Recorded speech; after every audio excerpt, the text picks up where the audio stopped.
gather from the way you speak about it. That's a. Why did that start playing?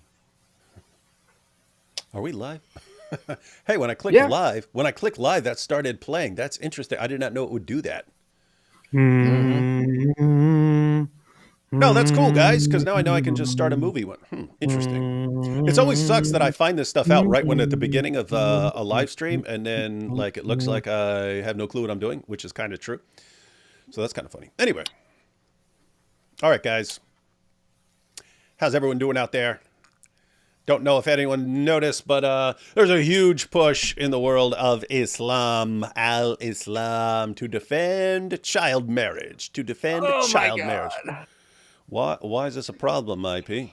Oh, just so everyone knows, IP has a meeting he has to go to. He can only be here at the beginning, and then AP, who also pees, it'll be a normal crew. But I did want to get Inspiring Philosophy on here, even if he can only be here for a little bit, because you've been challenging Sneako to a debate on child marriage. Why would that be an important issue for you to? I don't know. I've been trying to. He called out Alex Jones on Age of Consent and said he wanted to have a debate with Alex Jones on it. And I'm like, oh, you like to debate this stuff now? Fine. Let's have a debate on child marriage and age of consent. I'll argue the age of consent should be 18. And I actually just had a debate yesterday on Instagram Live. It's still on my Instagram page if people want to see it, with another Muslim who was arguing for child marriage. Now, this guy was way better than Daniel Akikachu, because he was saying like, yeah, I don't think it should happen today, because he was making that argument that, they used to like mature faster, which is nonsense. And I pointed that out. But at least he was far better in arguing that, girls today shouldn't be going through that. So he mended that at the end. But a lot of similar arguments, just not really good. I mean, like the data is pretty clear how harmful it is. And so, yeah, I'd love to debate Sneako on it and go over all the issues, why age of consent should not be lowered past 18. But I doubt he will get back to me. I don't think he wants to debate anyone who actually has knowledge on this or who has actually studied the research. Yeah, we're about to go through his debate with. Does anyone know, was the Moist Critical? Does anyone know Moist Critical's real name? I feel weird calling someone Moist Critical the entire time. Anyone in the chat know? Huh? Just call him Moist. That sounds gross, though. This guy's moist. MC, call him MC. Let's call him MC. Sounds like he hasn't had. If you call someone moist, it sounds like he like just ran a marathon or something. He's all like sweaty or something. Look at this. It sounds like something different to me. I know it does as well too. I'm trying to ignore that, AP, because it's a good Christian show. You sick freak. Don't say this. Oh wait, Sir Dr. Whitemeat says Charlie. Okay, I wasn't sure whether to believe it, because you don't know if you can always trust Sir Dr. Whitemeat, but everyone's saying Charlie. Okay, Charlie, like Charlie Brown, like Charlie in the Chocolate Factory. All right, got his name locked in. Sneako burned that. Does anyone know if Sneako challenged Alex Jones before or after that discussion with Moist Critical? Because he challenged Alex Jones after. Mm-hmm. I was just saying that right before we went live. I was saying that he's going to get a boost of confidence from Sneako. I didn't watch the entire thing. I watched like 40 minutes of it. Listened to like 40 minutes of it. But Sneako was just crushing Charlie. And so I was like, oh, he's going to get a confidence boost out of this, and he's going to end up challenging the wrong person on this. So anyway, he was challenging Alex Jones, which Alex Jones might not be the wrong person, because I don't know if Alex Jones knows anything about what the Quran and Hadith say about this issue. But he's going to end up debating the wrong one, who's going to school him. Anyway. Hope it's me. Honestly, in all honesty, so first off, Sneako actually crushing someone in a discussion just sounds really bad, and says a lot about the other person. But then the other issue, secondly, is I actually wouldn't.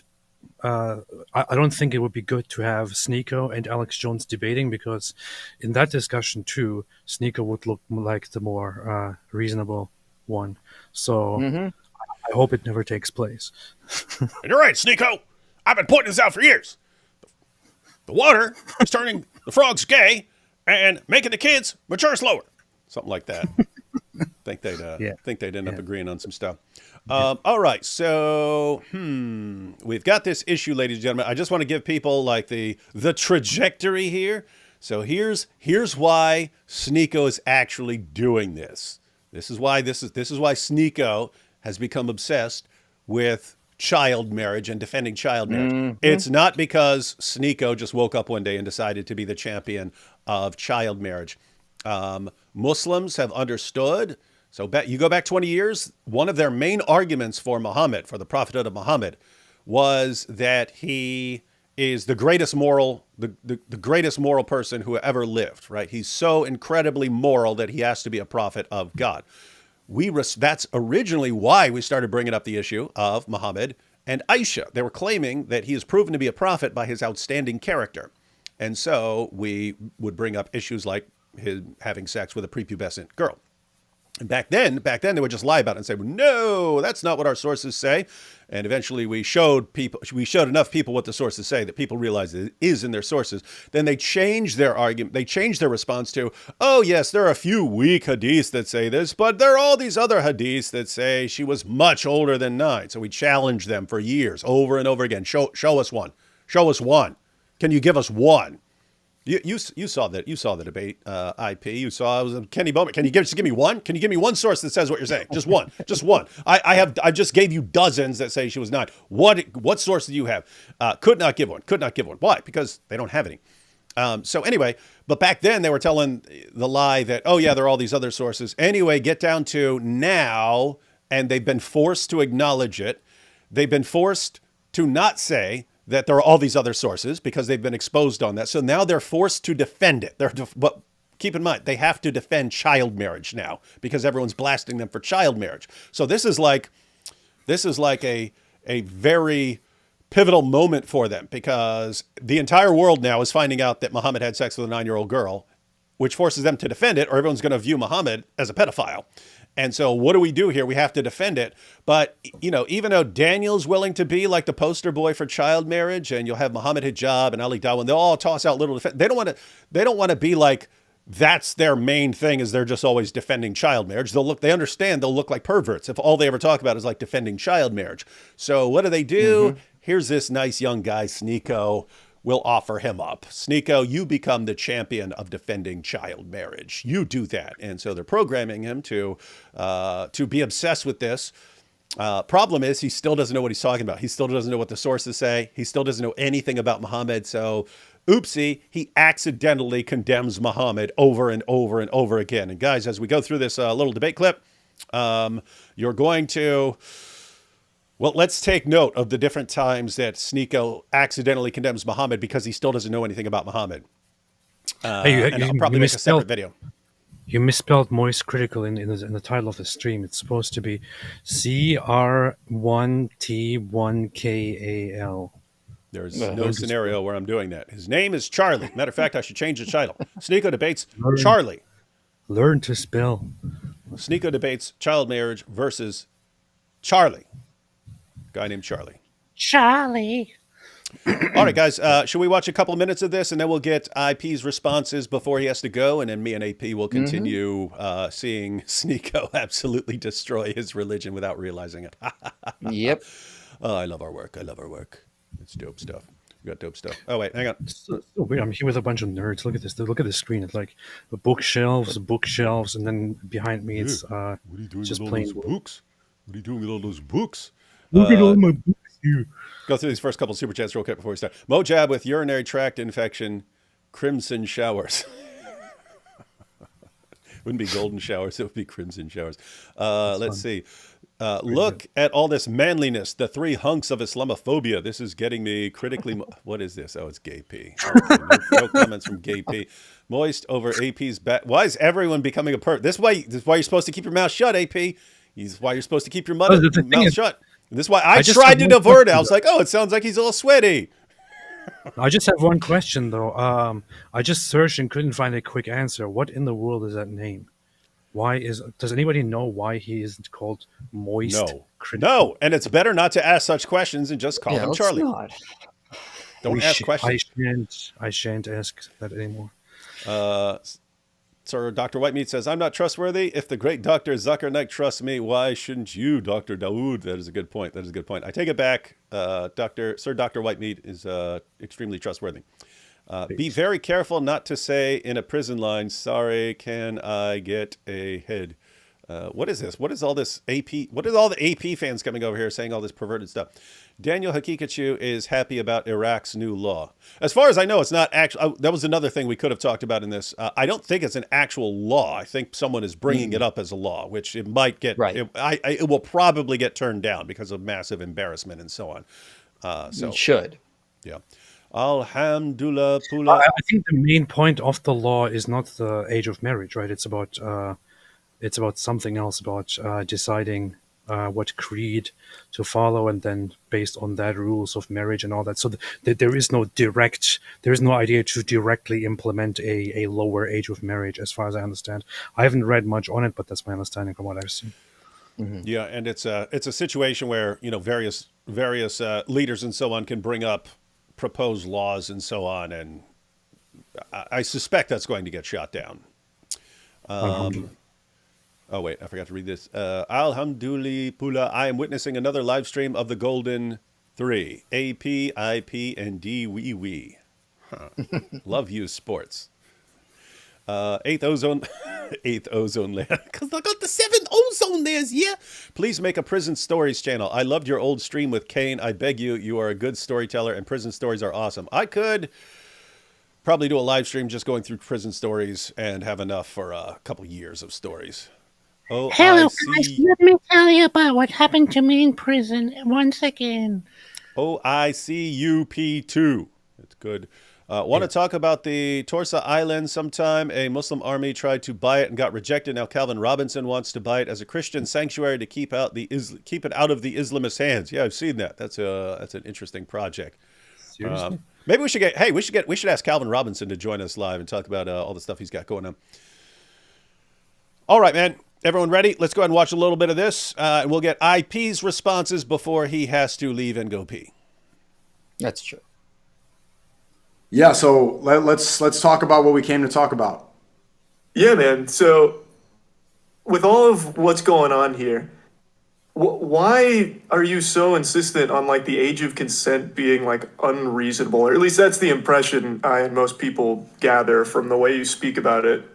That's a valid question, and I want to first ask, like, what's your issue with my opinion on the age of consent, age of marriage? That was, guys, I don't know who's training Sneako. Look what he just did there. It's so Moy says, hey, I'm concerned about why you are saying all this stuff, and Sneako flipped it back on him. Why don't you say what your problem is with anything I'm saying, right? He's shifting it back to him. That's smart, man. That's some Greg Kokel tactics stuff right there. Maybe he's getting training from Mohammed Hijab in return for peeing on him or something. I don't know. That's the thing. We know he's been interacting with and working with Sheikh Uthman, and we've seen him with Ali Dawa and Mohammed Hijab. So he's been working with some of these guys. I have to say, after going through a section of this, he seems better trained than the training he would get from them.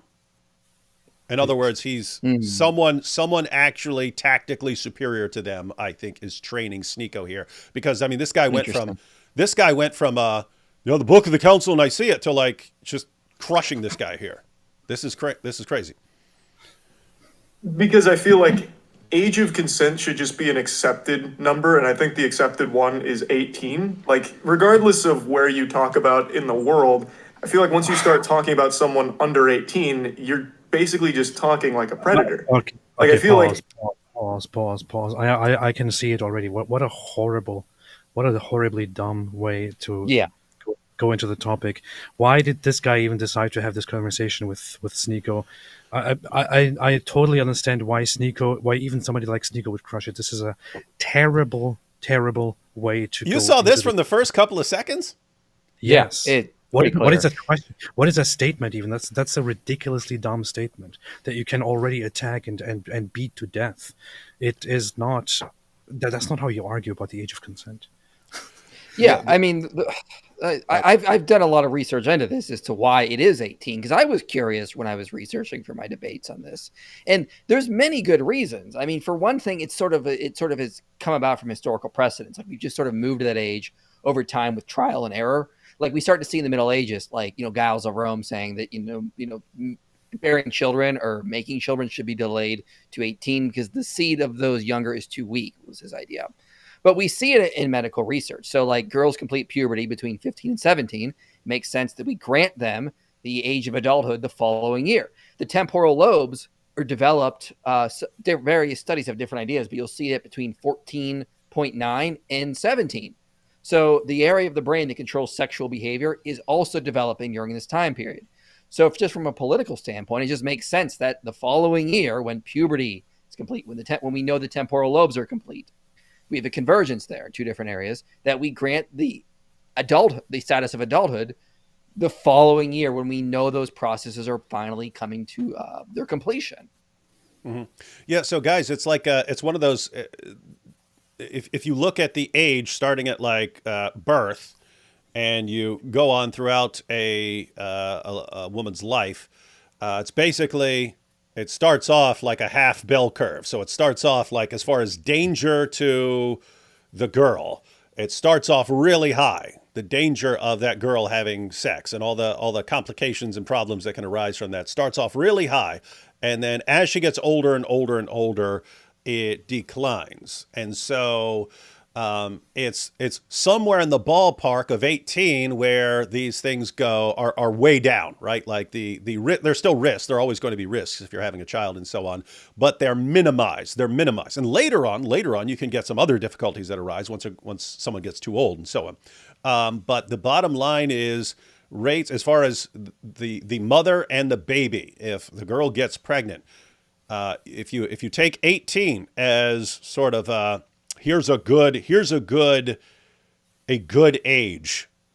If you go, the further back you go, the more the rates of all these problems for both the mother and the child increase. So you're talking rates of toxemia, sepsis, obstructed and prolonged labor, hemorrhaging, and fistulas all increase. And they increase more and more in other words, it increases a little bit when you go back from 18 to 17, 16, 15. Once you start getting back to like 11, 10, 9, all of a sudden, like, it's extremely dangerous, not just for the mom, because the babies born to young mothers have higher rates of infant mortality, premature birth, and low birth rate.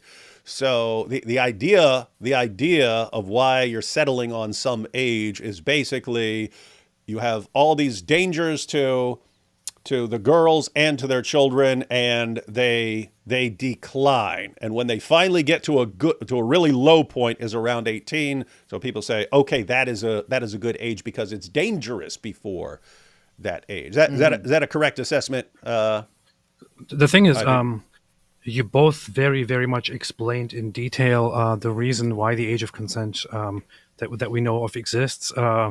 To me, it just seems very obvious that this is a total failure from the very start, because what Sneako should do, and maybe he will even do it now, is to start asking this guy, Moist Critical, why the age of 18 and what exactly happens there, why he is so convinced about the age of 18, and he would have to turn it around on him. Mm-hmm. And it looks to me as if Sneako does that, Moist Critical will not will start fumbling and will not know exactly how to justify why the age of 18 is perfect. The thing is, especially if you're familiar with cultures aside from the United States of America, when somebody like Moist Critical sits here and says, it's of course, the age of 18 should be the age of consent, and if you are dating somebody who is younger than 18, then you're a creep. This might sound reasonable to somebody who only knows things within the American frame. However, already, if you go out into the Western world, you will see that the age of consent is lower than 18 in different European countries. 18 is the number that we gave by the very good reasoning that you guys just explained, but different European countries have, for example, 17 or 16. Mm-hmm. Yeah. So you're oh, go ahead. The historical precedence as to why we picked 18 had to do with a lot of like when high school ended. So they had finished all of their primary schooling. What's next? Obviously adulthood. But I mean, that converges with the modern scientific data we see. So I mean, like the historical reason, it just sort of converges along with the scientific aspects we can see today. So this came about from trial and error of different societies, trying different things, seeing what worked best. And it just so happens to align with a lot of good reasons we have today as to why we set it at 18. Yeah, and as AP was pointing out what just happened, and as I was going in the same direction with this, this starts off. So they're going to have a debate on child marriage. Why is this even a debate? Why are they having a debate? Because Muhammad, when he was 54 years old, had sex with a prepubescent 9-year-old girl. People have found out about it. They're concerned about it, and they're bringing this up to Muslims. So Muslims want to respond. So these two guys sit down. It looks like they're going to have a debate, and the Muslim is going to have to defend why it's okay for a 54-year-old man to have sex with a 9-year-old girl. Instead, the very first thing, tactically brilliant move from a guy who seems like a tactical dope. That's why he has to be getting trained based on this. And the people he's normally hanging out with are tactical morons. They're doing the dumbest things they possibly can. So someone smart is training Sneako. This is, this is exactly what you should train him on if you want him to defend this point. But what did he do? Moist Critical brings up the issue. Hey, we wanted to talk about child marriage. Sneako instantly shifts the burden of proof to him. You defend your criticisms against my position. And then he instantly went for 18 is the age, and that he just set it up for Sneako to now be on the offensive the entire time, attacking the idea. What's the difference between 18 and 17 and 364 days? What's the difference there? What's the difference? You act like it's some magic number. And then to eventually go into challenging his moral foundations, exposing inconsistencies and hypocrisies. And as far as I've seen, again, I didn't watch the entire thing. The entire time, Moist Critical's on the defensive, right from what happened right there at the beginning. What he should have done is, what he should have done right there is, hey, let me go ahead and say my position. But before that, you go ahead and say your position. What is your position? What is the age of consent? Should there be an age of consent? If so, what should it be? Explain the entire thing, and that way you've got this competition between what their actual positions are. Instead, it's just it's Sneako attacking his position the entire time. That's the problem. He just from the very beginning, he just handed the whole debate to Sneako. Basically, unless he fixes the direction of this and picks it up and corrects himself and starts tackling it from a better perspective, he totally handed this to him, and he gave Sneako the chance to play the fallacy of distracting to a talking point of 18, which the conversation of child marriage in Islam is not about. Mm-hmm. Indeed. All right, let's watch some of this. 18 is a pretty well-established number for most sensible people. At 18, you're going to college, you're living your own life now, you're outside of your family nest. Anything under that, you're still a kid. Okay. It's not 18 in most of the United States where we both live, right? Yeah, but that refers to like Romeo and Juliet laws, where if you're like 19 and with a 16-year-old, it's not technically illegal, but you're not a 19-year-old, right? So why would you be arguing for like a 16, This is one of the. He actually made an important point there for how the Dawa guys are going. They're saying, but you have states that allow younger marriages, and Moist Critical, to his credit, points it out. These are Romeo and Juliet. Okay, 15-year-old gets a 14-year-old pregnant. What do you do? Do you lock them up? What do you do? Should they be allowed to get married or something like this? And so there are lots of states that have laws that say, okay, yeah, they can go ahead and get married. In other words, he's pointing out that's not the situation we're talking about. And Moist Critical keeps trying to divert it to the issue of, wait, what about an older guy and a young girl? Not two young people, which is what those laws are in place for. What about an older guy and a younger girl? And Sneako never goes for it. He's like, no. What, a 16-year-old can be mature and can be with a 15-year-old. What's your problem with that? And so, yeah, over from the beginning. It was over from the first minute. So I'm not arguing to lower the age of consent. I don't believe in the age of consent. We can get there. I want to establish some terms first. You catch that, IP? He's not saying lower the age of consent. He's saying no age of consent. He's saying toss the idea out. His actual position based on, the actual position that I kind of picked up through the discussion is that it's basically the girl and the guy and the parents all get together and decide if she's ready, something along those lines. Yeah, that's insane. It's extremely insane. Extremely insane. And Sneako doesn't realize how insane that is. What happens when you have a mom and dad who've been duped by the Dawa guys into thinking that their 3-year-old is okay for one of these guys to Well, not only that, there are cults in the US like the fundamentalist LDS who engage in this. And they, you know, Jeff Warrens was caught a couple years ago. I mean, he was married to young teen girls. We need laws in place to prevent radicals and fundamentalists from engaging in that and harming children, because that's what will ultimately happen if we ever enter the dystopia of abolishing age of consent.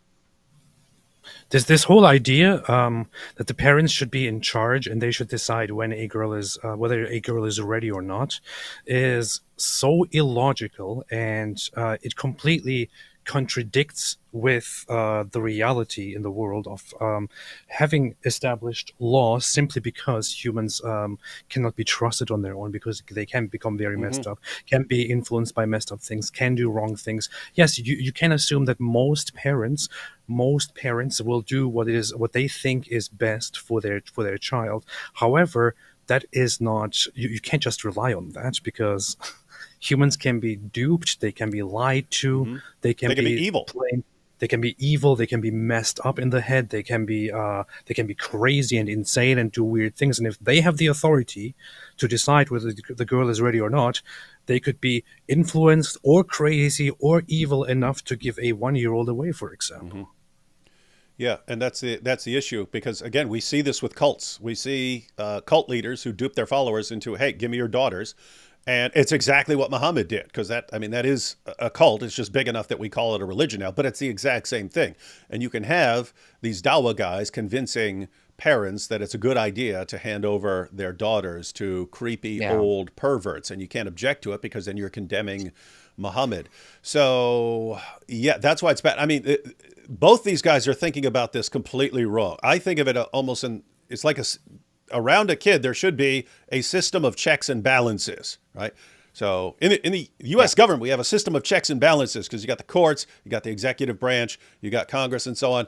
And the idea is that if one of these groups gets out of line, another group can hold them in check, right? So the courts can go after someone else, someone in a different branch, in order to hold them accountable, and so on.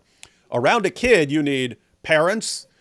If the parents aren't doing their job, you need teachers who can report those parents. You need the government that can step in. You need police that can step in. And when any of those is getting out of line, there needs to be accountability. In other words, if you have a teacher who's convincing a kid that, hey, you should transition, little kid, and then you try to keep the parents out of it, that's when people go, wait a minute, why? Now you're trying to, you're ruining the system of checks and balances. If a teacher is doing something wrong, that teacher should be held accountable by the government, by the parents, and so on. Anyway, the idea is to have a system in place, a network, the community, the family, the government, and all of these are supposed to be working together to protect that kid from things that would harm that kid.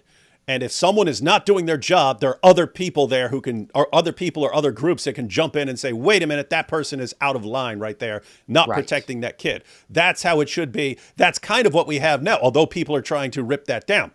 But if you just go in and say, no, it's the decision of the parents, okay, so there's no check on the parents. The parents can say, hey, go ahead and go, hey, 54-year-old guy, go bang my 1-year-old. I don't care. The Dawa guy convinced me that it's fine. That's creepy. And so they're both completely wrong. Yeah. Okay. But yeah, I mean, it's not even just with Romeo and Juliet laws. There's a lot of states where it's 16 regardless of Romeo and Juliet. And then you go to Europe, most countries are 16. Japan, I think they just changed it. It was like 13 or 14, and now it's 16. Brazil, it's 14. I saw that from a Nelk Boys video. They were joking around about how they should, when in Rome, they're in Brazil, so they might as well sleep with a 14-year-old. Right? Across the world, 18. I want to see, why do you think 18 is the age of consent? Burn the proof on because Charlie. that right now is the one that makes the most sense. I Great guess to job, piggyback off what you're Sneako. saying. So What's that? Great job, Sneako. Seriously, Yeah. great. I never thought I would say this, but great job, Sneako. Throughout. You handled that When exactly you- how you should have Throughout, handled he it. burns this guy up. This guy Moist Critical just what a failure, man. When you get a second, David, I want doesn't to put get a any better. slide up. You want me to put that slide up? Yeah, when you get a second. Okay, I'll have to take this down real quick. Okay, a good reason why 16 is too low is a good metric of this. We can look There at you go. divorce rates.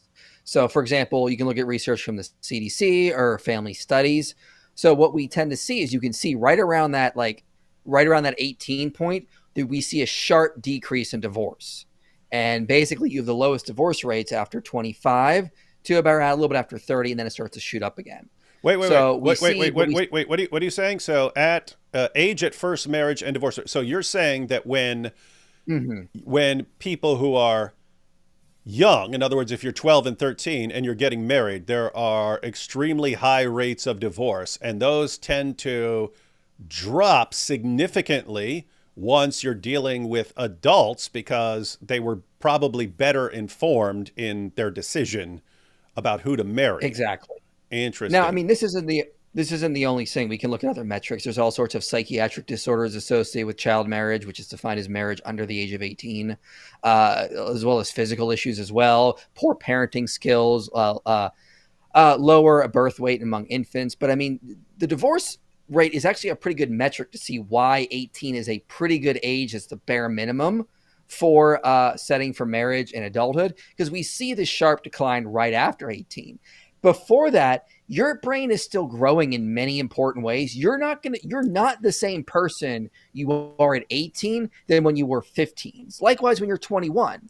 But because your brain is developing, you're still a child at 15. You shouldn't be in this kind of committed relationship because you don't know how to handle it. And this is why we see a lot of these teens that get married, they end up divorced because they just simply aren't ready for this yet. So this is a pretty good metric to see why 18 is a good place to set, because we see that sharp decline. And again, I say 18 is the bare minimum. I would even encourage people to wait even a little longer. As you can see, you're going to have a less likely divorce rate if you wait to around 25 or so. So, but I mean, 18, that's good bare minimum. You go back further, I mean, you get really high divorce rates. So this is just something to keep in mind as to why, and again, another good indicator as to why we move the age of consent, the age of marriage. It should be, I think should be globally, is 18. And this is not just based on an arbitrary number set. There are plenty of good metrics all converging to it being 18. Beast. Very, very beast. All right, let's wait a second. Let's get IP back here. Oh, just me. Oh. Wouldn't it be Where'd my other camera go? Why am I small now? Wouldn't it be so funny? So funny if Sneako, encouraged by this, as you pointed out, David, accepted to have a debate with IP here. Yes. That would be hilarious. Yeah, he's trying for Alex Jones. That will be I doubt it will happen, but I'll debate Sneako. Sneako, come on. Let's have an actual adult conversation. You think you're ready to debate this topic? Debate me. I've researched this a lot. We could have a great conversation. Why are you going after just people like this Charlie guy who has not researched it? Debate someone who actually has it. If you've got knowledge on this, bring it. And I've got a lot of research on it. We'll compare notes. That's what we should do. Yeah, that would definitely, and I mean, keep in mind, if Sneako's actually interested in getting to the truth, he should be totally fine with this sort of thing. Why am I so huge? What's happening? Why am I so huge? You guys are so small. What's happening here? Because I was messing around. Hey, I was AP, messing stop around with bragging. something. What? Oh yeah, that's true. All right, let's watch a little more of this video before before IP has to take off.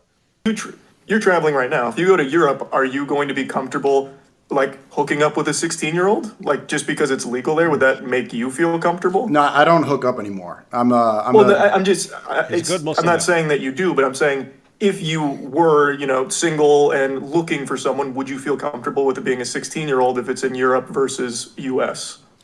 I wouldn't do that. Like, I would not have sex before. I think sex, like, out of wedlock altogether is something that we should not Oh encourage my! anymore. What an idiot!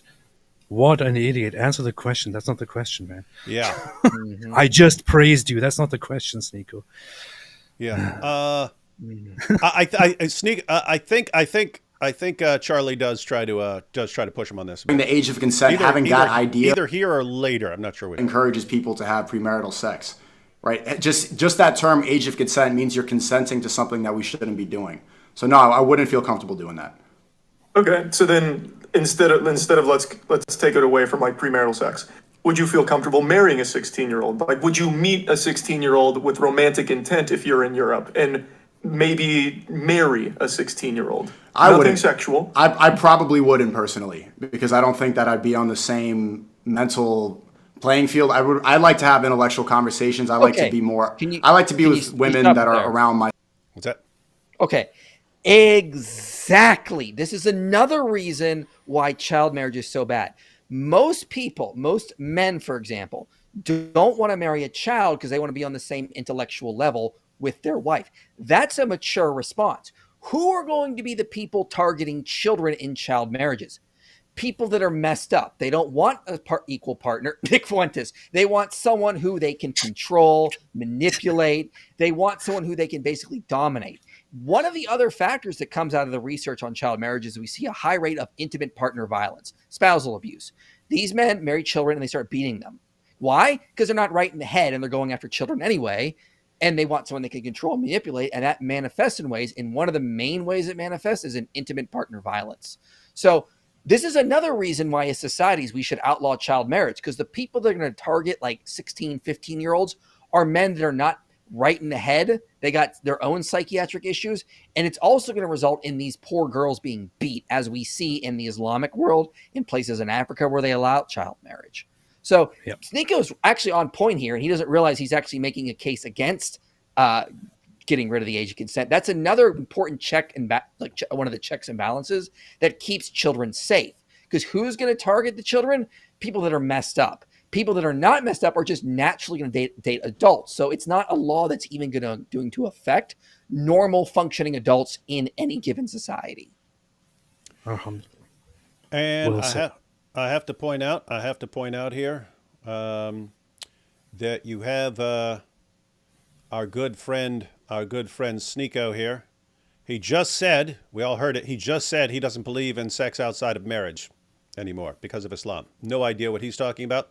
It's the opening of Surah 23. Successful indeed are the believers, those who offer their prayers with all solemnity and full submissiveness, and those who turn away from blah, blah, blah, all sorts of bad things, and those who pay the zakat, and those who guard their chastity, i.e. private parts, from illegal sexual acts.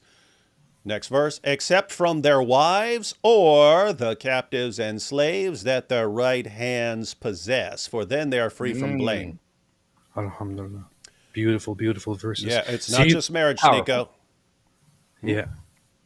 It's not just marriage, Sneako. If you capture a girl, you can have sex with her. So, Sneako, you just condemned your own prophet here. Here's the same thing in Surah 70. It's talking about people who are really good Muslims and those who believe in the day of recompense in 26, and those who fear the torment of their Lord. Verily, the torment of their Lord is that before which none can feel secure. And those who guard their chastity, i.e. private parts, from illegal sexual acts, except with their wives and the women, slaves, and captives whom their right hands possess. So, Sneako, once we bring this out, your Dawa handlers are going to have to correct your morality once again. They're going to have to say, Sneako, dude, you got it wrong, man. You got it wrong.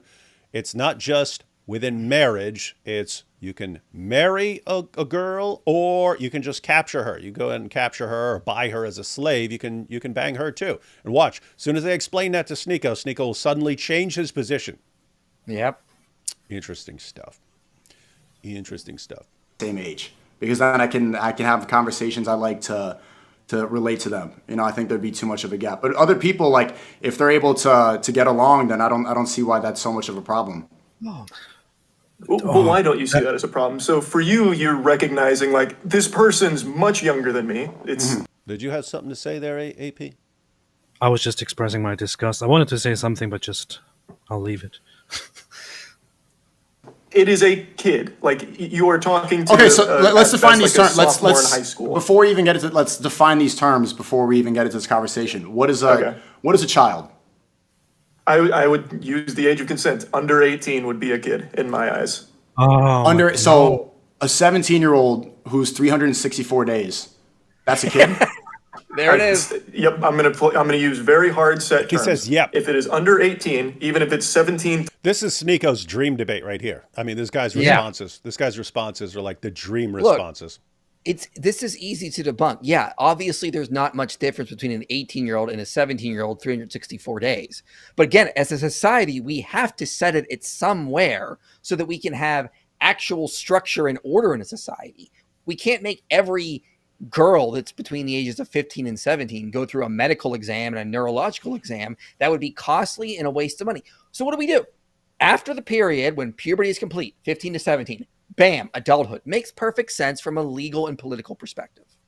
What you just brought up is an extremely important point that is just missing from this entire discussion, because if you wanted some individualized system, right, like it's specific to the person, because guess what? People do mature at different rates. That does happen, right?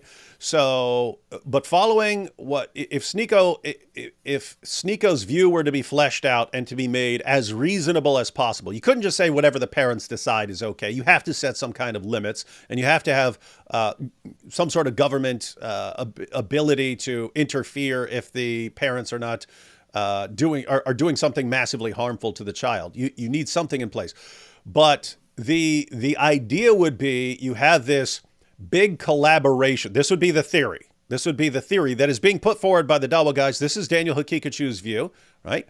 That there's this group of people who are going to decide on an individual basis when a girl is allowed to have sex. Now, the reason that's a problem is now you just made things 1,000 times more complicated. Like, okay, we got a rule, 18. That's a pretty easy to understand. No, don't have sex with a girl before she's 18 or something like that, right? Now, if you're going to say, okay, we have all these doctors and government agents and family members and all stuff. They're all coming and checking the girl and checking her vajayjay and so on constantly to find out, okay, now she's ready to be for a guy to jump in. Okay, and you're doing this with millions of girls? Now you need a system of like hundreds of thousands of doctors and a separate government agency and government agencies in every single town whose job is to go and inspect girls to find out if they're actually ready. Guys, it would be the same thing if you say, so we say people can vote when they turn 18, or they can start drinking alcohol when they're 21, smoking cigarettes at 21. Just imagine if you said, well, some people develop at different rates, and some people have a higher tolerance for alcohol, and some people are more prone to alcoholism than others. So the government has to take all those different factors into account and decide at what age each person is allowed to vote, is allowed to smoke, is allowed to drink, all those things, is allowed to have sex. It's impossible. You can't have that. You'd be dedicating like half your annual budget to figuring out if you can bang little girls. And just to say, I would say, I would say an 18-year-old is still, for the most part, more likely to be a child. I would not say the 17-and-a-half-year-old is more likely to be an adult. I would say someone who's 18 and 19, they're still leaning more towards the child side of life. But again, we got to grant status to adulthood somewhere. The brain is still developing until the age of 25. We want them to slowly learn how to be an adult. So at some point, we got to say to the children, hey, we have to consider you an adult at some point so you learn how to start being an adult and can function in an adult world. This is why we grant adult privileges slowly. Adulthood, it's at 18, drinking at 21, like renting cars at 25 in some states. You see this gradual process of getting someone to adulthood. We just can't be like 25. All right, you're adult. Go out there. They're not going to know how to function properly. So we have a gradual process where it's like you're in grade school, then you go to like high school. You have to figure out where your classes are, move around, select your electives. Then you get adulthood. You can vote. Then you get drinking privileges. So it's like we have this gradual process. And at some point, we got to say to the children, you got to start realizing how to be an adult. 18 is a good place for you to start realizing how to function as one. Here's where we're going to grant it. Yep.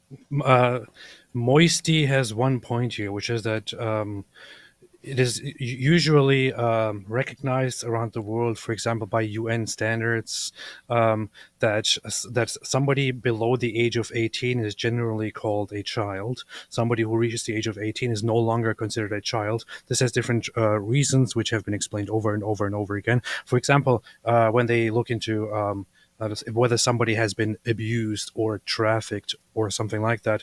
If the person is below the age of 18, they don't further look whether the person consented to it or not, or implied consent or not. If the person is above the age of 18, then it becomes a question of whether there is intentional adult consent involved or not. So insofar, yes, 18, you could say somebody below the age of 18 is a child. However, that is completely irrelevant to the discussion that is being had here right now, because Sneako is specifically challenging the idea of 18 as readiness for marriage. If you stick by 18, you should probably be able to explain why you think 18 is best.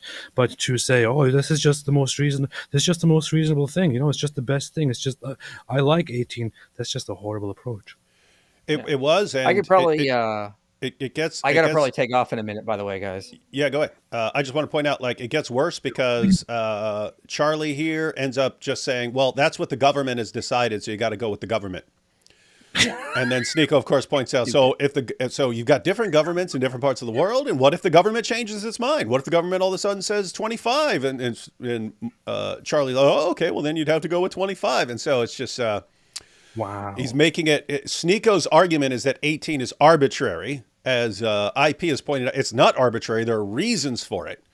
But, then it ended up sounding arbitrary. Like the government, the government just woke up one day and said, hey, we're going to make 18 this age of consent. And he's saying, oh, okay, well, I just go with whatever the government says, which is not, morally is an incredibly stupid position.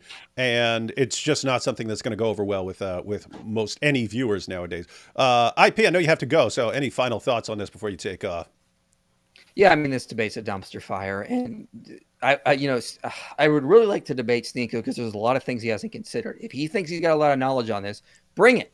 What are you afraid of? I mean, you are clearly open to debating this topic, so let's have a debate. I've reached out to some people who said they're going to communicate with you, so let's set something up. I mean, I've debated multiple Muslims on this now.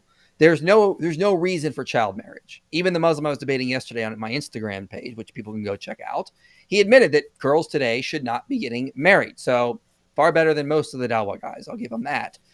He was just trying to argue that Aisha was somehow mature enough, which is, again, I'm not convinced of that by far. But I know of no source anywhere in the Muslim sources that refer to Aisha as somehow mature. She sounds exactly like a 9-year-old girl, any other 9-year-old girl, playing with dolls, playing on a swing, all that stuff. And I was trying to just avoid that because it was irrelevant to the topic. It's still wrong, even if she did reach the age of menarche or whatnot. But I mean, like, come on, if Sneako thinks he can defend this, bring it. I have a lot of research we can go over. If he's got a lot of research, we can compare notes and we can have a good discussion. So let's set something up. I mean, we could do it any time at this rate. I will go at any time for Sneako. Mm-hmm. All right. You see, Sneako? IP is scared. He acts like he wants to debate, but he's running right now, as you can see. All right, man. You taking off? Yep. I'll see you guys later. All right. See you.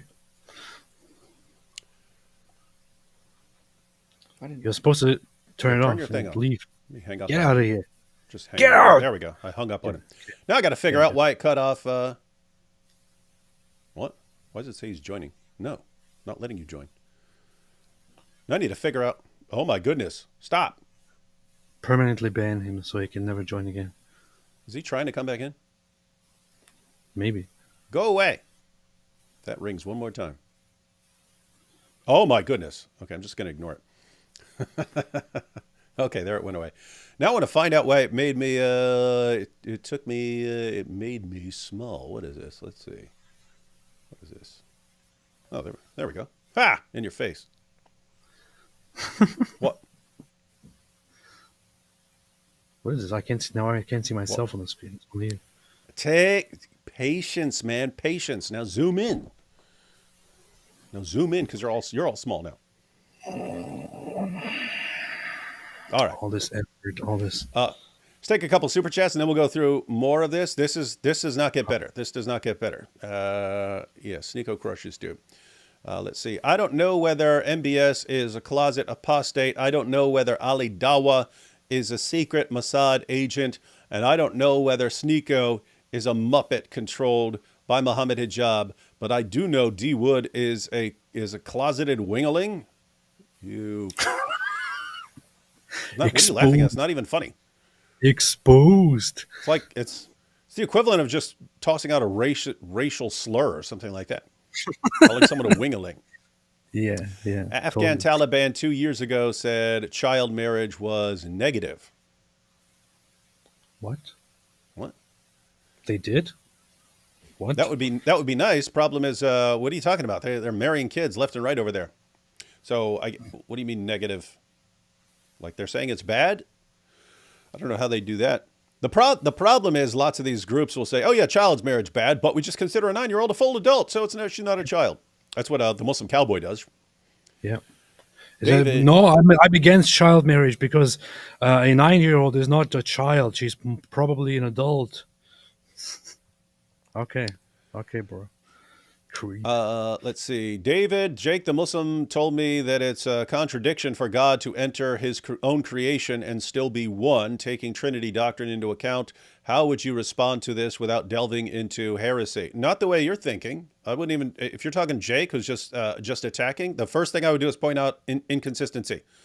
I would point out that you have Allah and he's eternally breathing out the spirit of Allah, and he's eternally speaking out the speech of Allah, and that speech of Allah enters our world as a physical book, the Quran. So that's their version of the incarnation, the eternal, incorruptible speech of Allah has to take on a physical nature in our world. And even though the physical nature then has a beginning and can be destroyed and so on, the eternal nature of the Quran can't be destroyed and so on. And so it's a different situation when it takes on a human nature. But the bottom line is, according to Islamic theology, the Quran has two natures. It's the eternal speech of Allah, and it's a physical book made of paper and glue and ink. I would not stop there.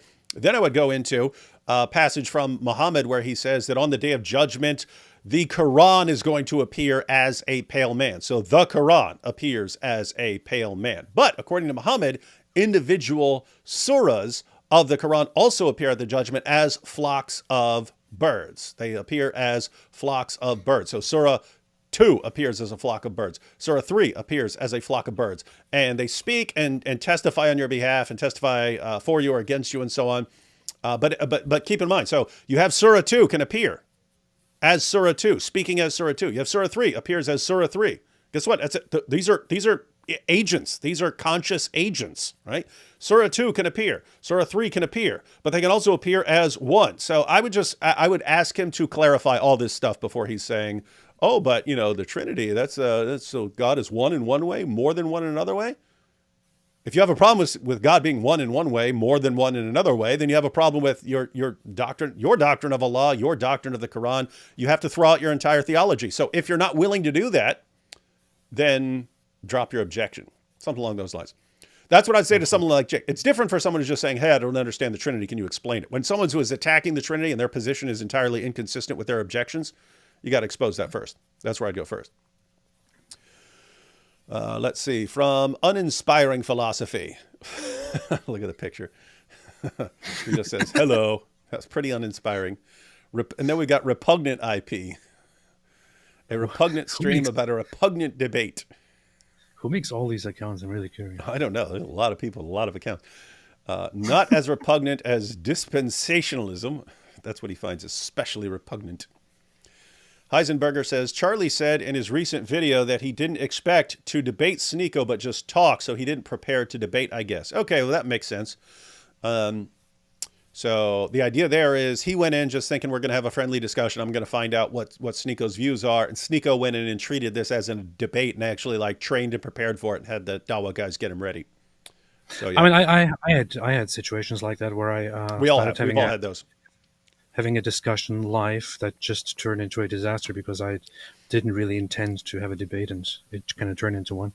So I get it. I get Yeah, it. the Dawa guys, by But the way, they plan for that stuff, right? How do we catch the guy? How do we get this guy to where he thinks he's just showing up for a friendly discussion, but we're actually like coming in guns blazing? yeah, See. makes sense. This whole stream is majorly sus. Is that true? According to Sus Mike Jones, yes. AP, look this up. Sunan Ibn Majah 3324 makes me sick, angry, hateful. Sunan Ibn Majah 3324. Majah. Let's see. It was narrated that Aisha said, "My mother was trying to fatten me up when she wanted Oh, to yeah, the send me to the cucumbers? Messenger of Allah, sallallahu alaihi wasallam, when she got married, but nothing worked until I ate cucumbers with dates. Then I grew plump, like the best kind of plump." Like the best kind of plump. The kind of plump that would support a man's weight on top of me, which is, that's the goal in Islam. Pretty gross. In India, number 2 means defecating. God bless y'all. Oh, thank you for that. Hey, did you guys know that when we were calling Islam number 2? Said in India, it means defecating. Guess what? That's Only it. in That's what India. it means here too. Really? Yeah. Huh. Momo says Never- there's a reason Western world reached to a conclusion that there should be an age limit, while other cultures think removal of heads and using your children as shields did not. Morals, selfishness, and the book they worship. Good point. I have a daughter. The thumbnail alone is nauseating and infuriating. Yeah, guys, that's why there's a reason we want to keep going through. Do we actually want to spend all this time talking about child marriage all the time? No, just like disgusting. There's all kinds of other things we could be talking about. You have to. They are really going all in on this issue. They are striving to win, and they are duping dumb people into going, "No, well, that's right. There is no great reason for 18. So if not 18, then why not 17? If 17 is okay, then why not 16? And then 16, why not 15? And then 14, 13, 12, 11, 10, 9. Well, why not a 9-year-old? Why not a 9-year-old? What are you just going to cut the? I mean, girls develop at different rates and so on. Just let their parents decide. You cannot let these guys win this argument. It's bad. That makes so much sense. Well, now that I hear Sneako say it, wow, that's brilliant. I never thought about it this Yeah, way. keep in mind, more like, wow, even Sneako just won a debate on this. I guess he has a really strong case. Oh yeah, that's the Guys, problem. if you don't understand the real world implications, one, if you convince a Muslim population that it's perfectly acceptable for grown men to have sex with little girls and so on, these guys do marriages in the mosque that aren't recognized by the government, right? They don't tell the government that they're getting married. That's how a Muslim in like the UK can have 4 wives. And they talk about it freely. When they did their show, Ali Dawa and Muhammad Hijab and so on, they're doing a show on what about secret second wives. And so they're not even talking about secret from the government. That's just taken as a given. They're talking about secret from their first wives. And so this is a normal thing. But guess what? If these guys are doing their marriages, which are just in the mosque, and so it's not official with the government. It's just official with the mosque. And if that mosque thinks it's okay to have sex with a 9-year-old girl, and Dawa guy shows up and says, "Hey, this other Dawa guy says I can have his daughter and marry his 7, 8, 9-year-old daughter," what's to stop them? There are real world implications. You even see with the Iraq. I think the law change in Iraq is going to fail, but the fact that this is becoming an issue, that they're actually proposing it. People do not understand. They think humanity has just moved past these things. No, you had Western nations in the 20th century. You had Western nations compelling Muslim nations to make laws against child marriage and so on. It was always understood in their eye. Okay, these other nations are so powerful right now. We have to go along with them. But there's going to come a point when they're weak, and then we can get back to the way we want to do things. And right now, they're looking at us saying, you see, they're weak, and therefore we can go back to banging little kids. You see, they accuse Islam of forcing others to change their beliefs, but then you have the West. You have the West literally forcing Muslim countries to abolish child marriage and things like that. This is just disgusting. It is clear as day here that it's actually the West that always forces people to convert. It's forced moral conversion. Yes. In poorer countries, the girl is often sold for the money. That happens. That we've seen that over and over again in Afghanistan. Like you're poor, your family's poor and starving. Hey, I can give away my 6-year-old to this rich guy, and he'll give us some money for food, and then he bangs the 6-year-old. I made this joke a long time ago. This is in not one a of my joke. videos, This is serious. which I still feel kind of bad about, but also I get it, and this is kind of the point of it. But I joked about how Islam put an end to burying your girls alive, and then introduced the idea of just marrying them off and all that.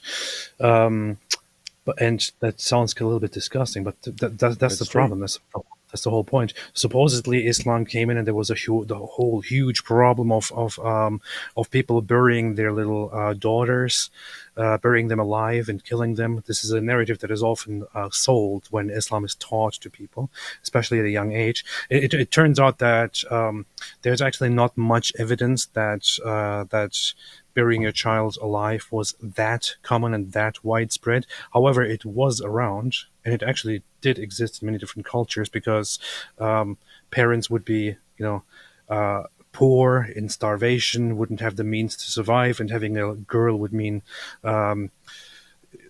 another mouth to feed, and one that cannot really be helpful. So they would, out of despair, bury their children, which is horrible. However, with Islam comes along, and Islam is like, okay, we got a solution. We got an idea. How about you just marry children as soon as you can, and then you can build an empire of child marriages. As soon as the child can bear it, you can climb on top of them and have sex with them. Beautiful. Perfect solution. Yeah, Manny here says, have you seen cases where young boys get married to old women? In theory, it could happen, but no, that's not what you see. And that should raise the question of what you're actually dealing with here. Are you just saying, hey, age ain't nothing but a number, and hey, anyone can marry it? You only see this going in one direction. You see a bunch of creepy old guys wanting to have sex with little girls. That's what you see. Why? Because Muhammad did it. And so, yeah, no, you don't see. You can always, and keep in mind, guys, when you see even like a 20-year-old, if you see a 20-year-old guy marry a 70-year-old lady, what do y'all what's everyone thinking? Yes. He's doing it for the money, right? No, it could be a different situation. He could just be attracted to old ladies or something like that. That could happen. In general, you're talking about people. You're talking about old guys who are attracted to young girls. That's what you're talking about, and that's creepy. But that's the issue that keeps coming up. You don't see this arising as an issue where a 9-year-old boy wants to marry a 54-year-old woman or something like that. Beast. Let's see. I never thought I would say this. Sneako is doing well in a debate. I feel gross. Need to wash my eyes out with bleach. Yeah. So guys, there's a negative and a positive. The negative side is there may be people going, wow, maybe Sneako has a better case than we thought. He just won a debate. The positive side is it's going to give him confidence. He's going to feel good, and he's going to take on a debate, and he's going to get crushed. It's going to happen. Yeah. Age of consent only means we're not going to put you in prison. Not that it's a great idea. Yeah, that's true. Why is there so much bass in AP's audio compared to the others? That's not what being based means, AP. It just makes you sound like Mike Winger. Burn. It's because of my very masculine voice. And in order to kind of balance that out, because I know how unfair it is, I decided to wear this Barbie shirt. That's actually why I'm doing this. So that's the explanation for that. Yeah, his voice is the bass is in his voice. It's not in like his microphone or something like that. Yeah. He went after Charlie because they have previous beef. Oh, I didn't know that. I did not know. Really? That. Yeah, so maybe Charlie's been talking trash about Sneako, saying, "Hey, he supports child marriage," and then Sneako's like, "Yeah, well, let's talk about this in debate." And he's like, "This will be easy." And then within the first minute, he fell for it. He fell for the burden of proof being on him, and setting up 18 as this hard and fast line. And then he even agreed with it. Yes, that's the line. That's the line. And then he'll get into, no, it's because the government says so. Why? I like the government telling me what to do. So yeah, well, how about let's just listen to the government. I can't believe I'm mocking the other guy. The other guy in a debate and a discussion and a confrontation between Sneako and somebody else. Man, Weird. Yeah. Mumu here says, why are we not talking about the fact that these marriages are not between 17 and 15? It's 45 and 10, 50 and 15. This is madness. That's true. And that's what, I mean, Charlie did keep trying to say, hey, what if it's an older guy? What if it's an older guy? And Sneako just kept going back. No. It could be two 16-year-olds. It could be two 16-year-olds. He should not have moved past it. He should have let, we're not continuing until you answer this question. What if it's a 54-year-old man and a 9-year-old girl? What then? So yeah, but yep, total disaster, but we'll give Sneako a confidence boost that will cause some problems. Wait, did IP just smile? How's Elvis on the UFO, Mr. Alien? Cue the Ray Stevens song. Yeah, must actually be an alien imposter. yeah, people are asking where IP went. IP it's past IP's bedtime now, so he could only join us for a very short amount of time. This is the time that he usually goes to bed. He's not allowed to stay up after this. So yeah. In reality, IP has a church prayer meeting on Friday. That's why he doesn't join us live when we go live on Fridays and stuff like this. But I told him this, and he said, "Oh, I'll jump in at the beginning before I leave." Allegedly, yeah. Jay says, "Hi, I'm writing a novel. Could either of you help?" To say no from me. No. I asked another Masli, I'm 52, can I marry a 16? He replied, she'd be like your daughter. He seemed to be oblivious of the facts. Keep up your good work. We shall. We shall. But guys, this comes down to everyone here needs to, there's a reason we want to go through a bit of these arguments. This is what you're going to be encountering from the Dawa guys. And I want everyone to understand. They have learned that there was the Daniel Hakikachu road, which is just, so what if she's 4? If she's 4, of course you can have sex. If she's 4 and, she's physically able to have sex, why shouldn't she get married, right? Most Muslims understand you don't want to just go straight to the point. Hey, it's okay to have sex with a 4-year-old or a 5-year-old. They understand that's going to be abhorrent to people. So what are they going to do? They're going to challenge the 18. Right? They're going to get you to say, okay, 17's okay, 16's okay, 15's okay. They're going to keep pushing it. They understand. Don't go right for what you're after. You got to ease people into this stuff. You got to ease them in it. That's what they're doing. And so you got to be ready for this stuff. And so as soon as the discussion comes up, hey, wait a minute, you're saying you're challenging 18. I just want to be clear. We can discuss that, but my main concern is a 54-year-old and a 9-year-old. That's my main concern here with your prophet and with him being the pattern of conduct in Islam. So let's talk about that.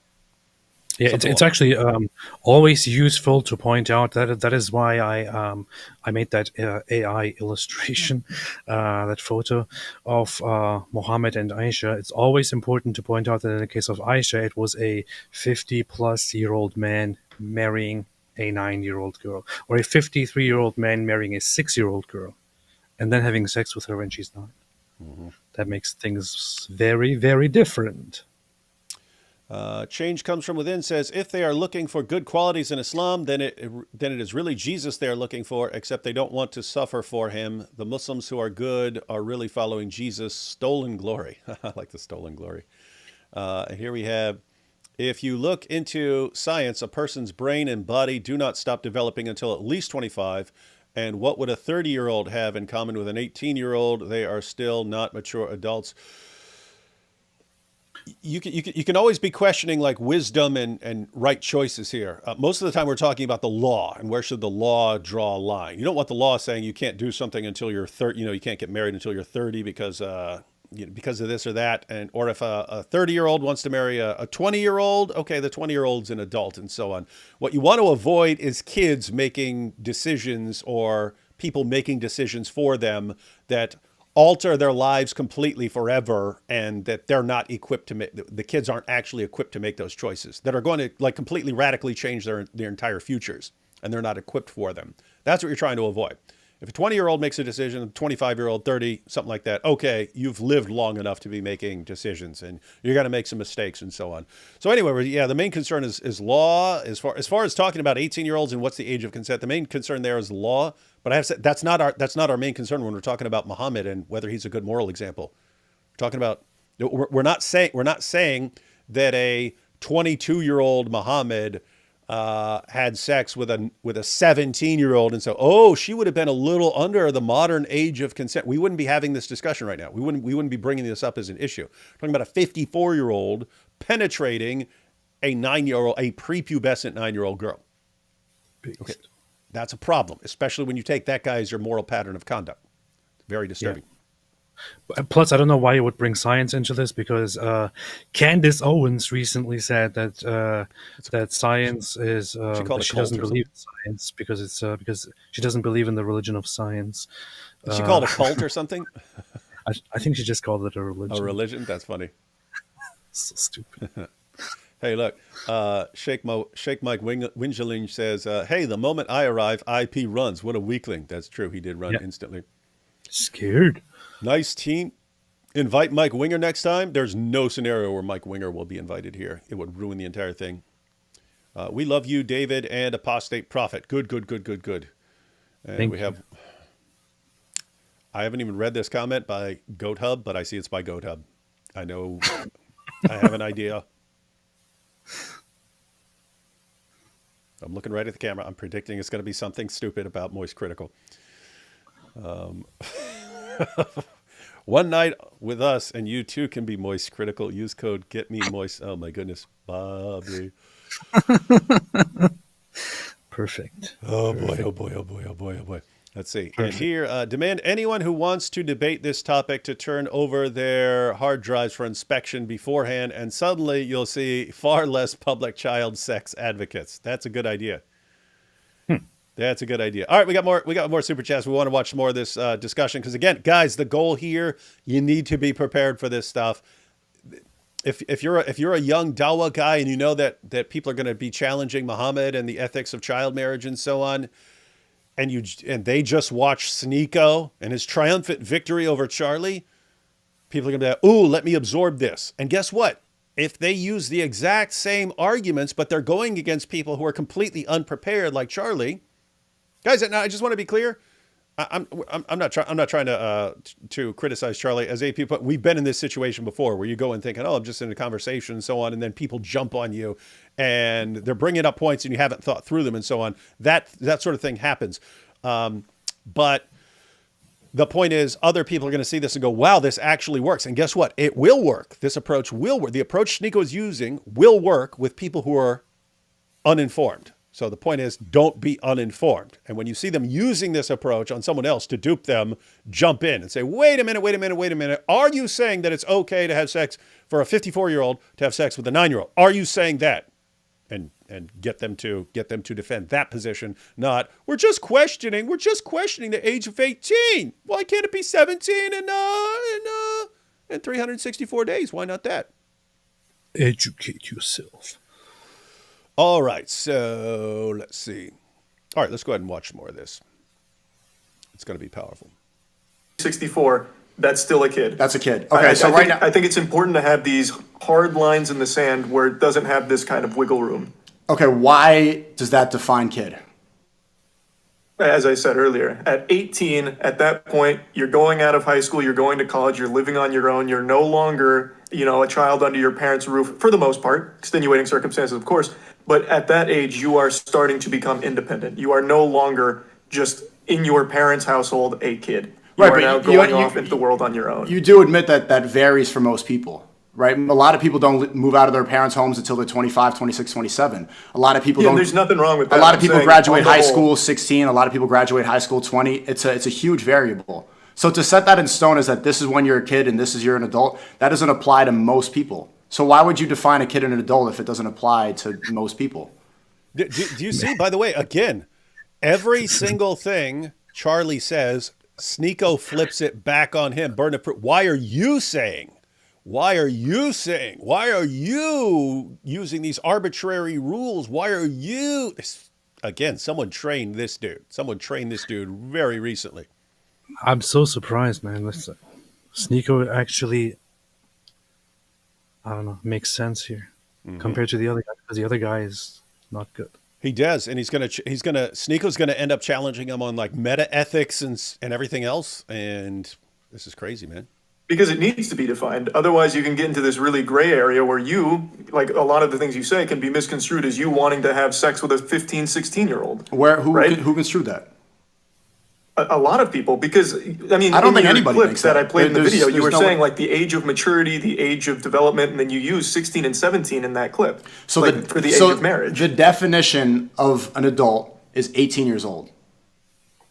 Yeah, I think that's a pretty fine establishment right there. Anything under 18 would classify as a kid. I think that's important. Okay, but you're getting that from what? From personal experience, from the government, from the law? Because that's legally in America, that's when you become an adult, correct?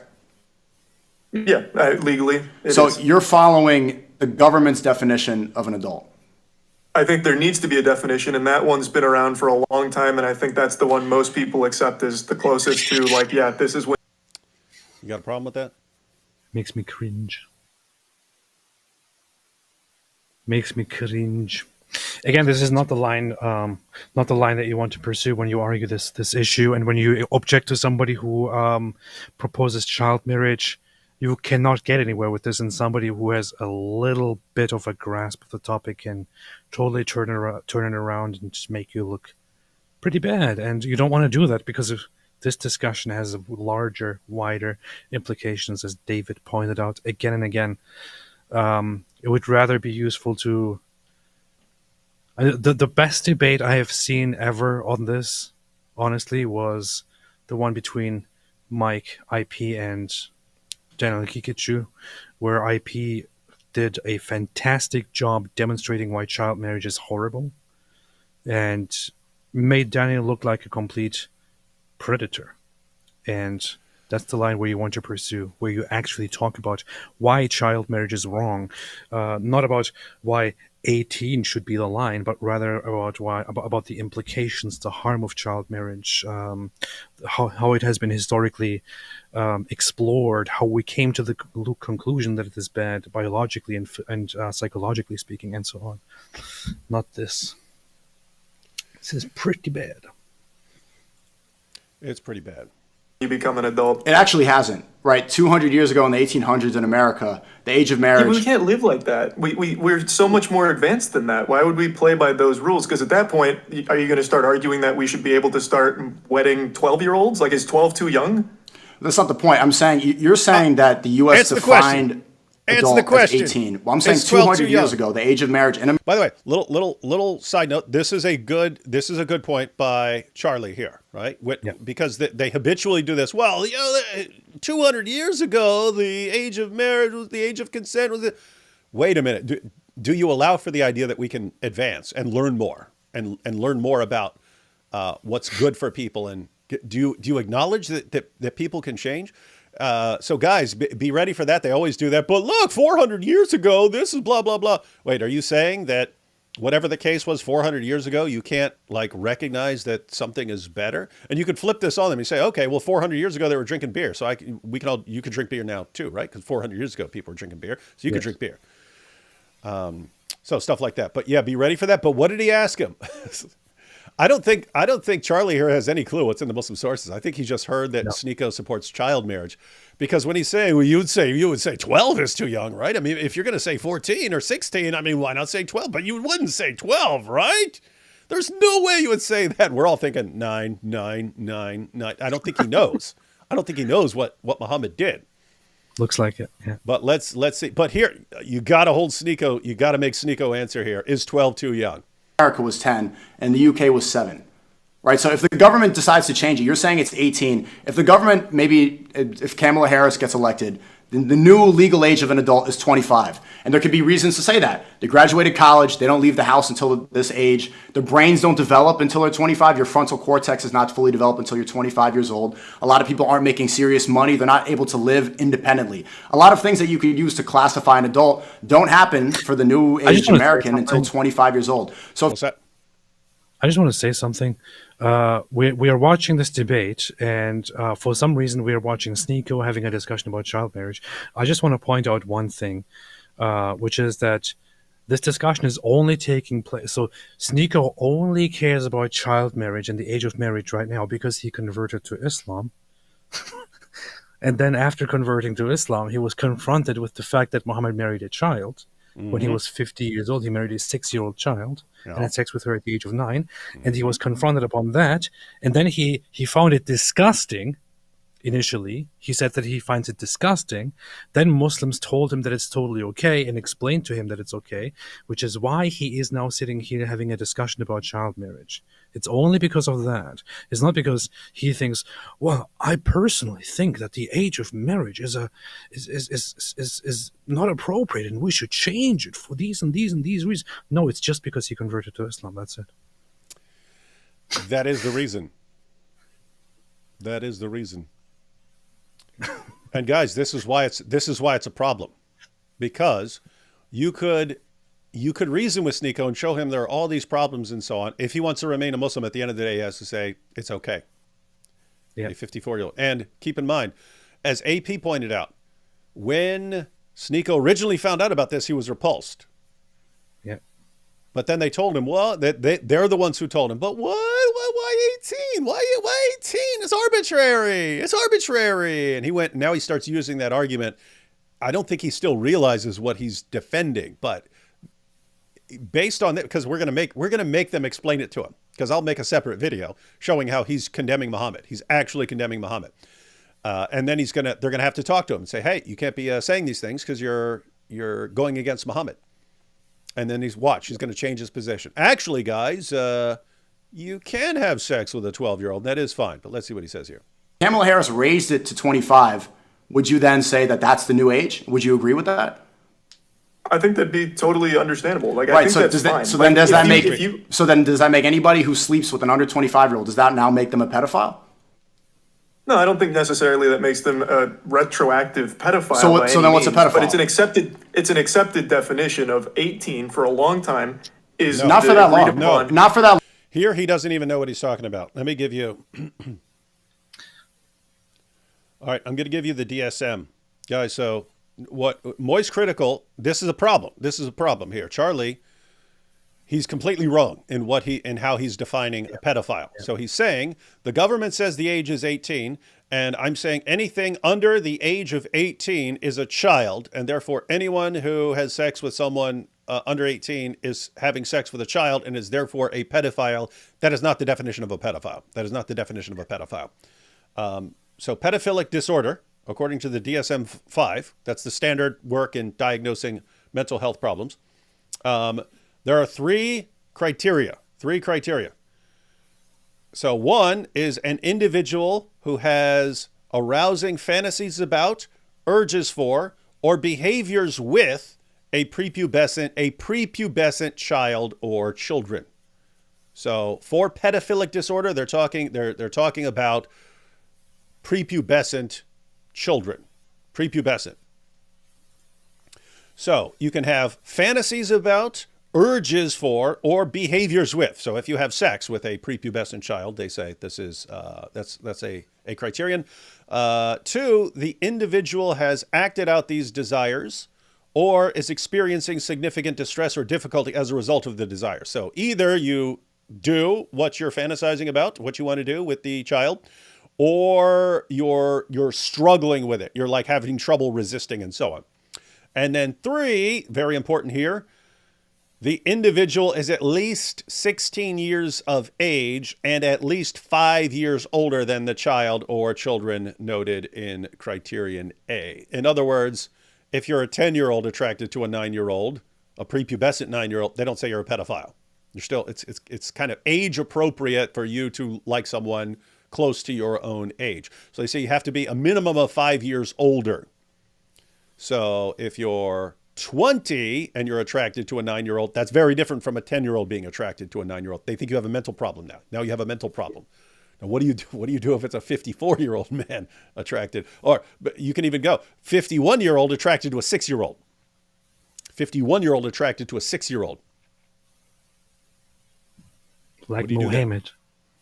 So, yeah, Charlie here, he occasionally brings up some relevant points and so on, but the way he's defining, I mean, he's handing this, the way he's arguing things and the positions he's taking, he's basically handing everything to Sneako here.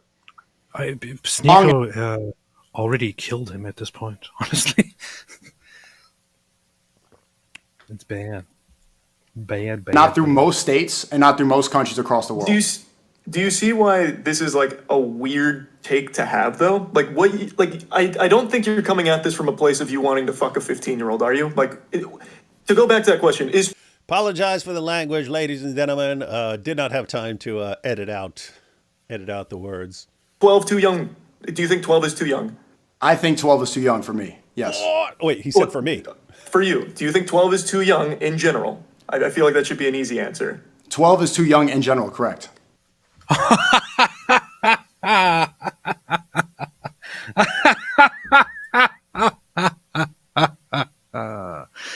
Mohammed would like to have a conversation with you, Sneako. I gotta show him. AP. I gotta show him. I gotta show him what Sneako just did. He said, in general, not just for him. And by the way, guys, hats off to Charlie there for sticking the point, because Sneako keeps trying to evade. He said, yes, 12 years old is too young for me. Well, that's not answering the question. Are you saying it's wrong to have sex with a 12-year-old? What are you saying? And again, Charlie doesn't seem to be aware of Muhammad and a 9-year-old. So he's just thinking, oh, well, you guys are just saying children. He thinks they're talking about like 15-year-olds.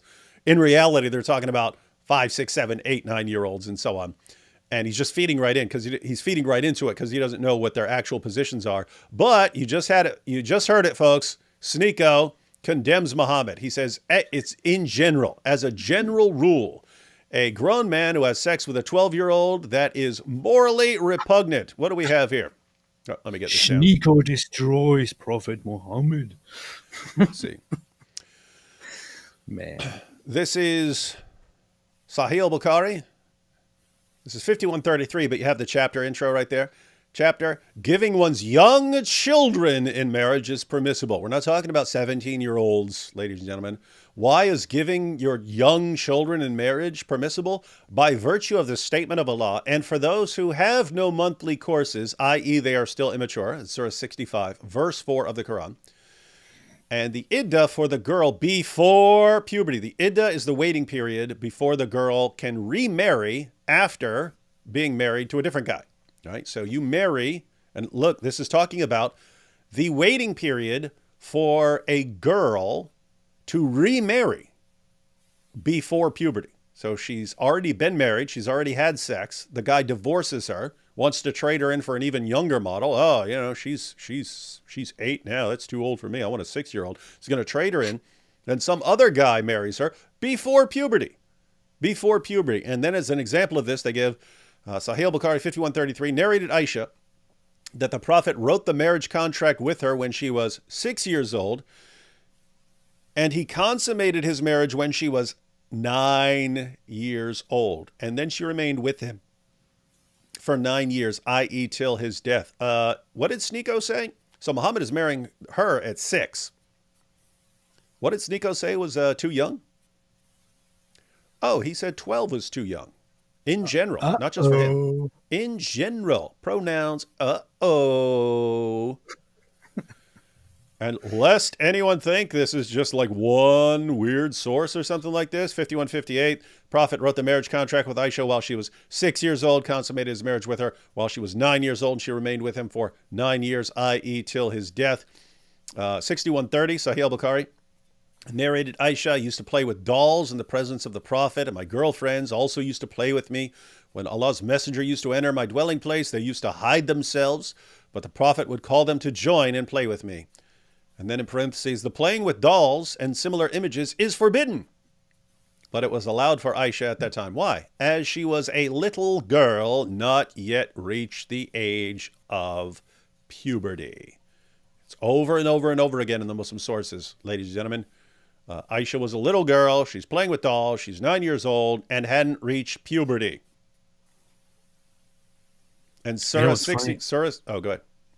No, go ahead, finish. Oh, I was just going to say, Surah 65, verse 4.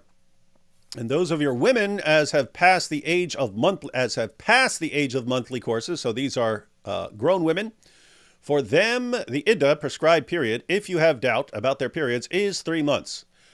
So this is, guys, if you don't understand we've been through this lots of times in the past. If you don't understand what the gist here is, the law about the waiting period, Muhammad's commands about the waiting period. If you divorce a woman, you're supposed to wait 3 monthly menstrual cycles before she can get married again. So that was the command in the Quran. If you're going to divorce a woman, she has to wait 3 monthly menstrual cycles before she can get married again. Then Muhammad's companions eventually raised an objection. What about women who are too old to have a monthly menstrual cycle, girls who are too young to have a monthly menstrual cycle, and pregnant women who don't have a monthly menstrual cycle because they're pregnant? What about those? And then this is Allah's response to that.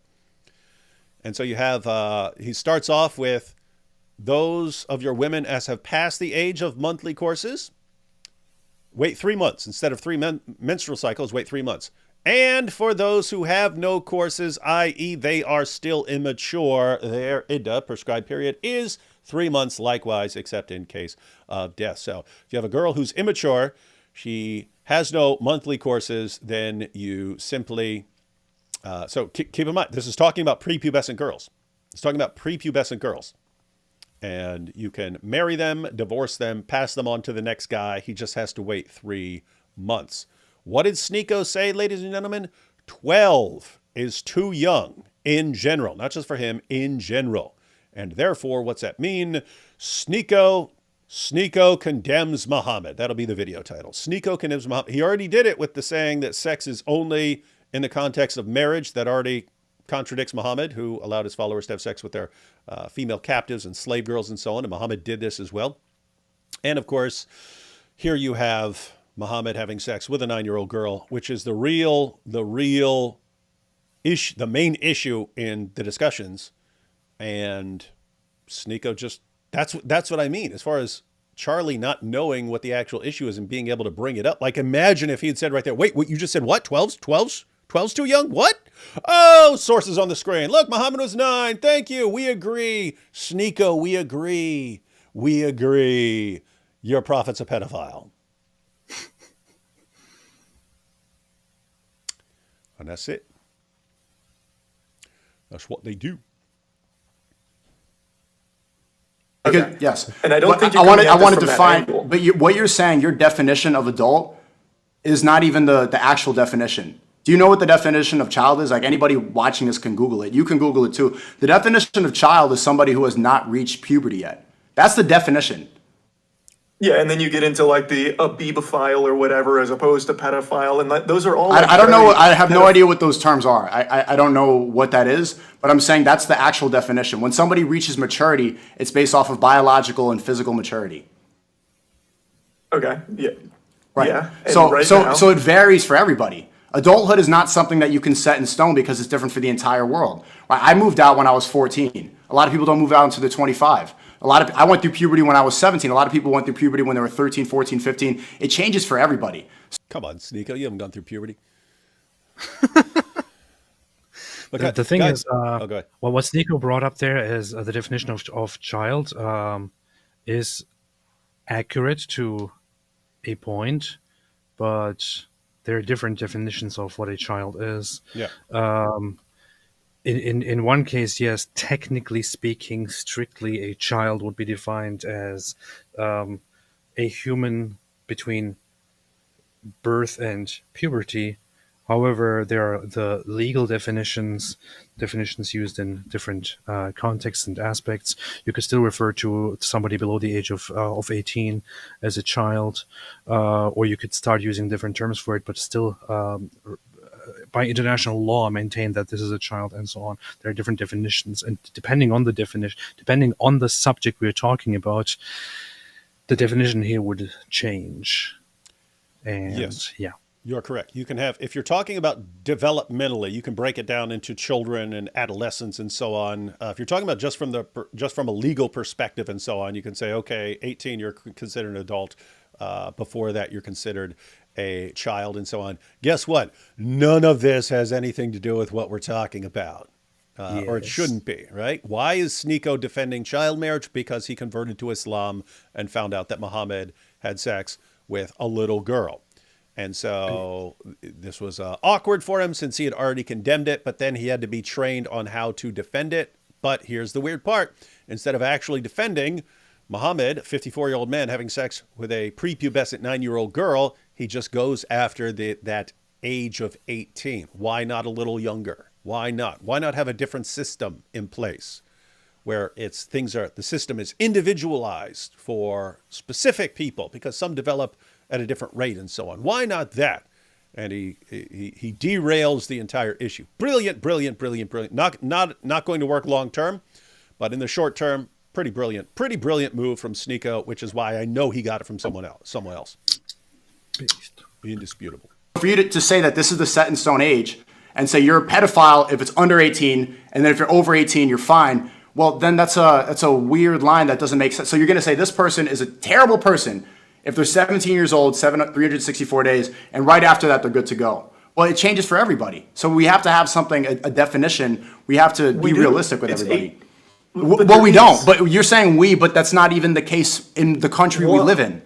Why argue against it? If you don't want the age of consent to be lowered, why are you making arguments that the same people who do make? Right now, what you're saying is kind of what NAMBLA used to say, if you're familiar with NAMBLA. I have no idea what this is. NAMBLA was the North American Man-Boy Lover Association. They Right, were because these people they want to have sex to take advantage, and they don't abide by the rules of marriage. They don't have any sort of morality. They just want. You see the problem? Wait, what? Okay. This is so dumb. It doesn't make any sense. Okay, so Critical Moist actually brought up an important point that Sneako should probably answer, which is, okay, wait a minute. Why are we having this conversation? Why are you insisting that the age of marriage should not be 18? It should be lower. Why are we having this conversation?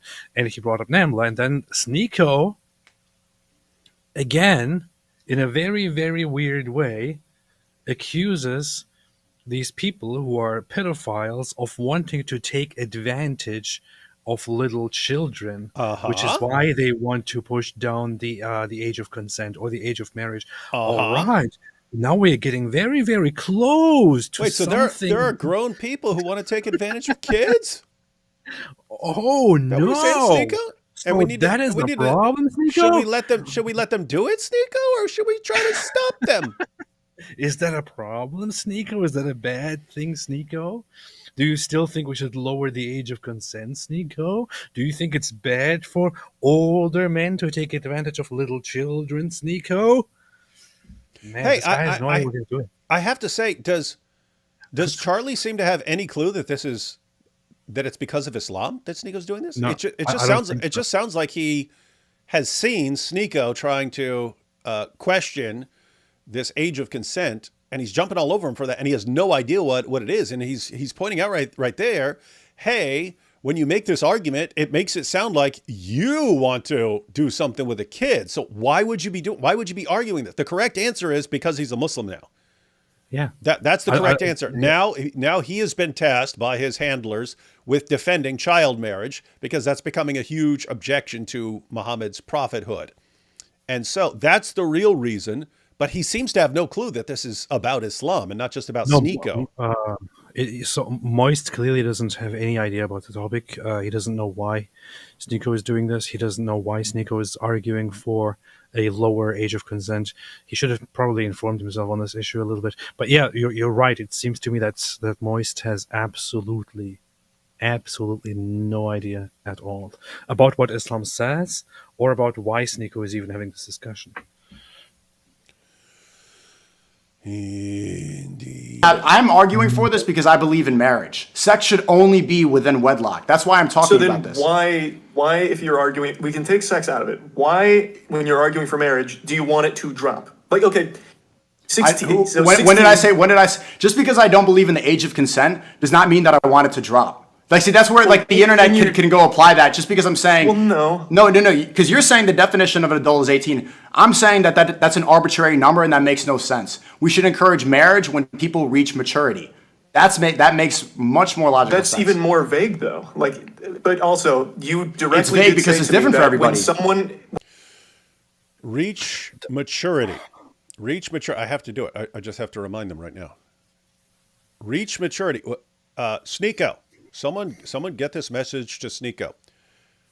Those of your women as have passed the age of monthly courses, for them the iddah prescribed period, if you have doubt about their periods, is 3 months. And for those who have no courses, i.e. they are still immature. Immature.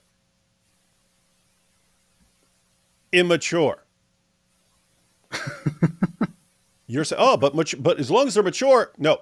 Your religion says it doesn't matter. They can be immature. And here you have giving one's young children in marriage is permissible. Young children. What is this? What does this say, Sneako? By virtue of the statement of Allah, and those who have no monthly courses, i.e. they are still what? Mature? No. Immature. Huh. That's what your book says. And the iddah for the girl, what? You're saying puberty. Oh, no, a child is just someone before puberty. What does this say? The iddah for the girl, before puberty. Before puberty. And the example they give is what? Muhammad and your prophet and Aisha, when he had sex with her when she was 9. This is not complicated, Sneako. Even you can figure this out. Sneako. You're defending everything you're saying that makes sense in your head condemns your own religion and your own prophet and your own book. And you think you're defending it. Weird stuff. Weird stuff.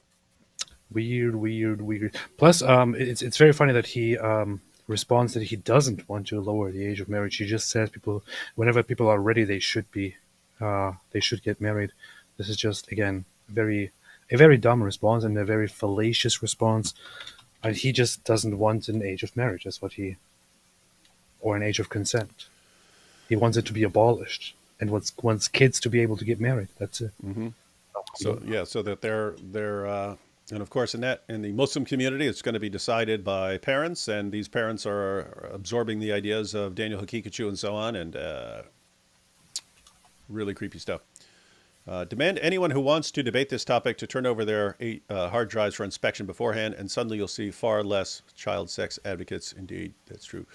Did you see the new debate between Daniel, 11-month-old, and Andrew Meyer? No. Whomst? No. What do you mean, Daniel, 11-month-old? There's another Daniel that is 11 months old, I guess. I don't know. Well, the 11 months is the prepubescent.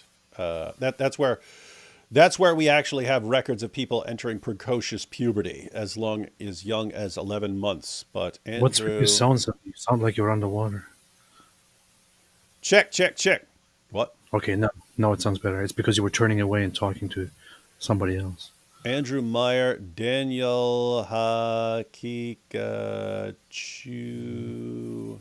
I'm pretty sure this is about a different Daniel that is 11 months old. It says there. So. Oh, yeah. No, they apparently had a debate. He debated a Jewish guy named Andrew Meyer. Is the Torah's treatment of non-Jewish people ethical? Oh, interesting. Let me see. Yeah, they had a debate. I'm not familiar with Andrew Meyer.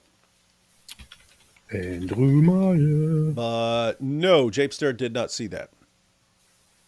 Let's see. Taliban, Malawi Buzz, Mohammed Zoria, Info, and Culture Directorate of Afghanistan. An interview with CNN was quizzed after a famous child marriage case backlash.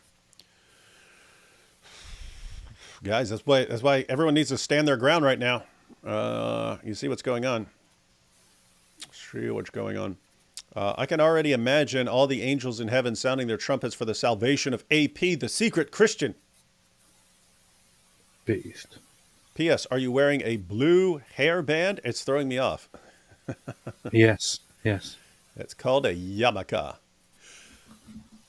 Put on your yarmulke. It's time for Hanukkah. Vagabond says, apparently Islamic City has translated Sahih 1422 as Allah's apostle married me when I was 6 years old, and I was admitted to his house when I was 9 years old. Yeah, which is fine. You just have to understand that admitting you to his house is admitting to house for consummation.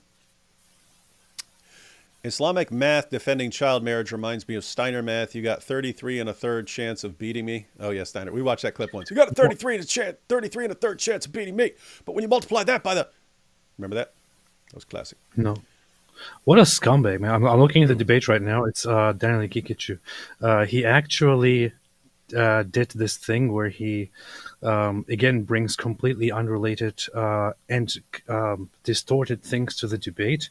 I'm looking at it right now. He actually discussing with a Jewish person about the morality of of Judaism, brought recent news article or a news article that he distorted, where he says that that in Israel there are protests or protesters back troops accused of abuse. A debate erupts on military morality in war, and he's then using this as to imply that Jews believe that they can do whatever they want and they can abuse non-Jews.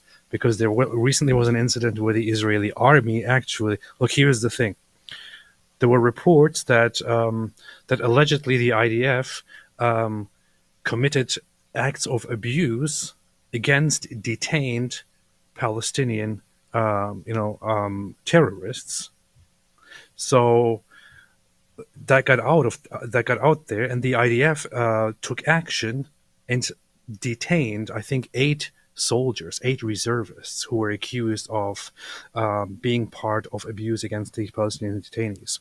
They released 3 of them, I think, over time, kept the rest for more questioning. But here's the issue. It is actually the Israeli Defense Force themselves, or the Israeli military police themselves, who detain their personnel for wrongdoings, for allegedly abusing detainees. However, here Daniel Kikic comes and accuses Jews and the state of Israel of justifying abuse against non-Jews, which is not even the issue here, which is not even the question here. The IDF includes lots of non-Jews as well. But the thing is, the controversy also is not that people are protesting to release these detained soldiers for who are accused of having abused people. They are saying that these soldiers are accused and persecuted, and that they do not believe for a second that anyone actually sexually abused these detainees. But here again, this is Stanley Kikic completely lying and distorting and accusing others of all kinds of disgusting things, which he would never ever accept if we did that to Muslims. Yeah, he would never accept it if you said, "Oh, look, they're parading this this girl through the streets and so on." And what does he say? No, they're taking her to the hospital. Yeah, They're actual taking her things to the that actually hospital. happened that we have all seen. Actual, real acts of abuse, he would totally reject it. But then he finds something unrelated and it's twisted in such a way to imply that Jews in general like to abuse non-Jews. This is just so. Yeah, the rule is Islamic. This is Yeah. Islamic. This is Islamic behavior. Honestly. Yeah. And basically anything you can point to. If any Jew does anything, they'll say, "You see, this is what Jews do. This is what Jews do." And this is standard for Jews. That's what they'll roll with. They would never. You're right. They would never accept that with Islam. I have to say though, if they're complaining about the treatment of a captive, I mean, we all remember Safiya's. So Muhammad married a beautiful woman named Safiya, but that was after torturing and killing her husband to find out where he had hidden money. Mm-hmm. So they set a fire on his chest to torture him to find out where the money was hidden, and then they chopped his head off. But so anyway, that's how Muhammad would treat captain. That's just to find money. Imagine if it was a situation where, hey, where are you hiding this girl that you kidnapped? What do you think Muhammad? What do you think? I mean, I don't know if Muhammad would have cared unless it was like one of his girls, someone he was trying to bang or something like that. But just imagine if he's willing to torture a guy for money, what would he be willing to do in theory if Aisha had been kidnapped and you caught a guy who knew where she was? Think he'd abuse her? I don't know. I think he might. I don't know. Let's see. But you know what the accusation is, by the way? So there's this detention camp, And there is a video circulating which doesn't really show much, but it seems to show that that these soldiers who are reservists are taking a detainee who is an actual Hamas operative to a place that is hidden behind a certain behind some object, and then they're covering him up basically and doing something to him. And the accusation is that they are putting something in his behind. But what appears to be the case, which is what the other side argues, is, and you can see it, there is a thing, there is a fence, and on the fence there is a little piece missing. And apparently the accusation here is that this guy, the Hamas operative, took a piece of the fence and broke it off and hid it in his own behind, to then use it for to assault IDF or to escape. Oh, so the idea is they're taking it from him. Yeah, so And, they took it out and of the idea. The other side says they were actually taking it out of his behind, and then it's like, are you really supposed to do that or not? And this is what the whole discussion is about. And this is not funny at all. no, But if it's there's just if there's totally something in distorted. someone's behind, as someone who's been in prison, they do cavity searches. They don't normally go in there unless they have a good reason to definitely think you have something inside you. But they'll do other things. They'll make you squat and cough. Apparently, that'll make something peek out if you have it. But yeah, that's normal. They say drop your pants, drop your drawers, squat, and cough like a gun's gonna fall out or something like that. I've actually asked them that, like, you sitting here like a gun is falling? But anyway, they talk about people who have had all kinds of stuff stored up in them. Anyway, here's the thing. Here's the thing. You're talking about a group of IDF reservists and so on, and there's a question of what they did. You don't see me saying, no, they didn't. They didn't shove something into this guy. I don't know what they did. I know people who are enraged about something can do all kinds of things. That's true of any army. We've seen that with the U.S. in Iraq. There were soldiers who crossed massive lines, did really, really horrible things. If you're a group of IDF guys, you know, hey, if you suppose you're interrogating this guy, you find out he's a guy who raped 3 Israelis. Could you have guys who say, all right, we're going to do something to this guy? Of course you could. Of course that could happen. So I'm not ruling it out. What I would object to is, one, you need to find out what actually happened instead of just automatically going with the most extreme interpretation and saying this is what happened, and not just stopping there, but then saying, see, this is what Jews do, because we know that's Daniel's reasoning. And so, In all honesty, why would I give a toot about something about what happens to a Hamas operative? yeah, I mean, you basically want to keep rules for your people that they have to adhere to and so on. And if they cross those lines, you have to deal with it. But yeah, that's not the issue. You can always have people who are crossing lines and doing something messed up, and you could say, well, it's not if this is an actual terrorist and a rapist or something like that.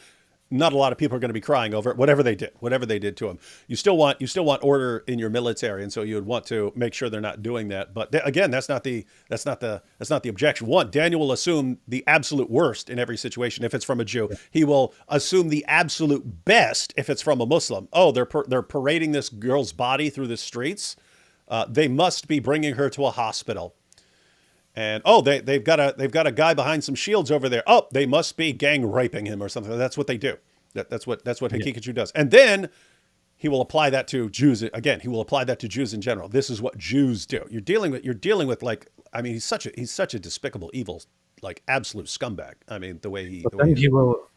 But then he will not accept the idea that Muslims or that Islam is responsible for terrorism, despite the fact that the majority of deaths by terrorism in the world are linked to Islamic terrorism. The majority of majority of deaths by terrorism are linked to Islamic terrorism. Yeah. A couple super chat. Didn't see the beginning. Iraq just passed law. Again, not that I know of. It was a law was proposed. So you want to keep an eye on it, but I don't think that was passed. The leather straps want to see your zabubas. No. Amber Black says, Charlie means well. He didn't know what he was walking into. His judgment was also clouded by his personal hatred of pedos and on his ongoing beef with Sneako after Charlie made fun of him for being... Oh, okay. So he made fun of Sneako for apparently saying at some point that I don't know what the background was, but he was in the room with another guy banging his girlfriend or something like that. And so Charlie made fun of him for that, and then they agreed to have a discussion, and he thought, hey, I'm going to walk in there, and this guy's going to be defending child marriage, and I get to blast away at him, not realizing Sneako flipped it at the very beginning, and Charlie never recovered. Well, I don't know why Charlie has a problem with why Charlie hates pedophiles. Yeah, why is that? Tesbot says, sent message, then you answered question anyway. It's what we do.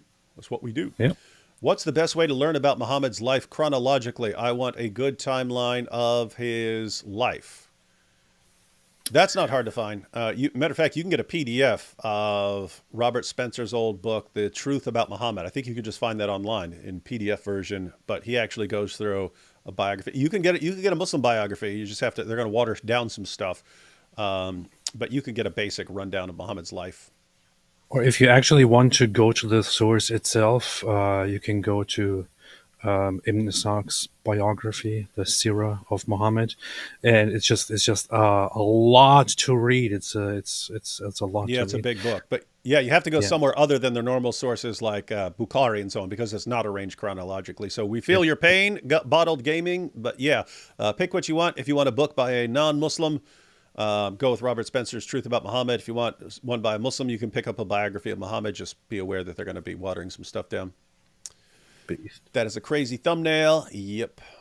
Ephesians 5:4. Good job, guys. Yep. That's what we do. No comment there. Change comes from within. It's a cultural thing. They marry young so as to groom a girl to be a mental slave, mental conditioning, and domination. They are scared of old women. This is something similar to what Andrew Tate said back in the day. He's like, hey, by the time, a girl's 20, she's got all this damage and stuff like this, and you have to retrain her. And so it's better to get them young, because then you program them to be exactly what you want. Let's see. The alien bit was meant to be funny. Sorry. Oh, no, it's, yeah, you had IP acting very weirdly and smiling. Beatrice says, Annie Cyrus gives speeches about how women in Iran are considered adults at 9 and her story of fleeing to the U.S. It would be cool if you invited her for a live stream. You hear this, AP? Really? Huh, interesting. Invite Annie Cyrus so she can break things down.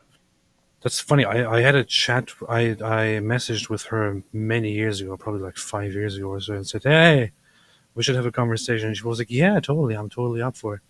But then ever since, we never talked again. Change comes from within. Abstain from dirty talk and dirty jokes. Ephesians 5:4. You can't divorce that. I mean, you can't make that an absolute rule and ignore everything else. Change comes from within. So abstain from dirty talk and dirty jokes and so on. What are we doing? We're exposing a lot of perverse stuff, and yes, we joke about it. If you think that's unacceptable, what does Paul say in Galatians when he's talking about the Judaizers? When they're saying a Gentile convert to Christianity has to become a Jew first and get circumcised and so on. What does he say? He says, "Hey, I wish the people doing that would cut their balls off." He wasn't serious. He didn't want them to do that. He's just making fun of them. So, yeah, you can't lay these down. You can't lay these down as blanket rules. If we're making fun of a lot of child marriage and a bunch of stuff with the Dawa guys and so on, you're just talking about some weird, wild, creepy stuff. D. Wood, have you ever intellectually molested anyone? Be honest, and did you like it when you did it?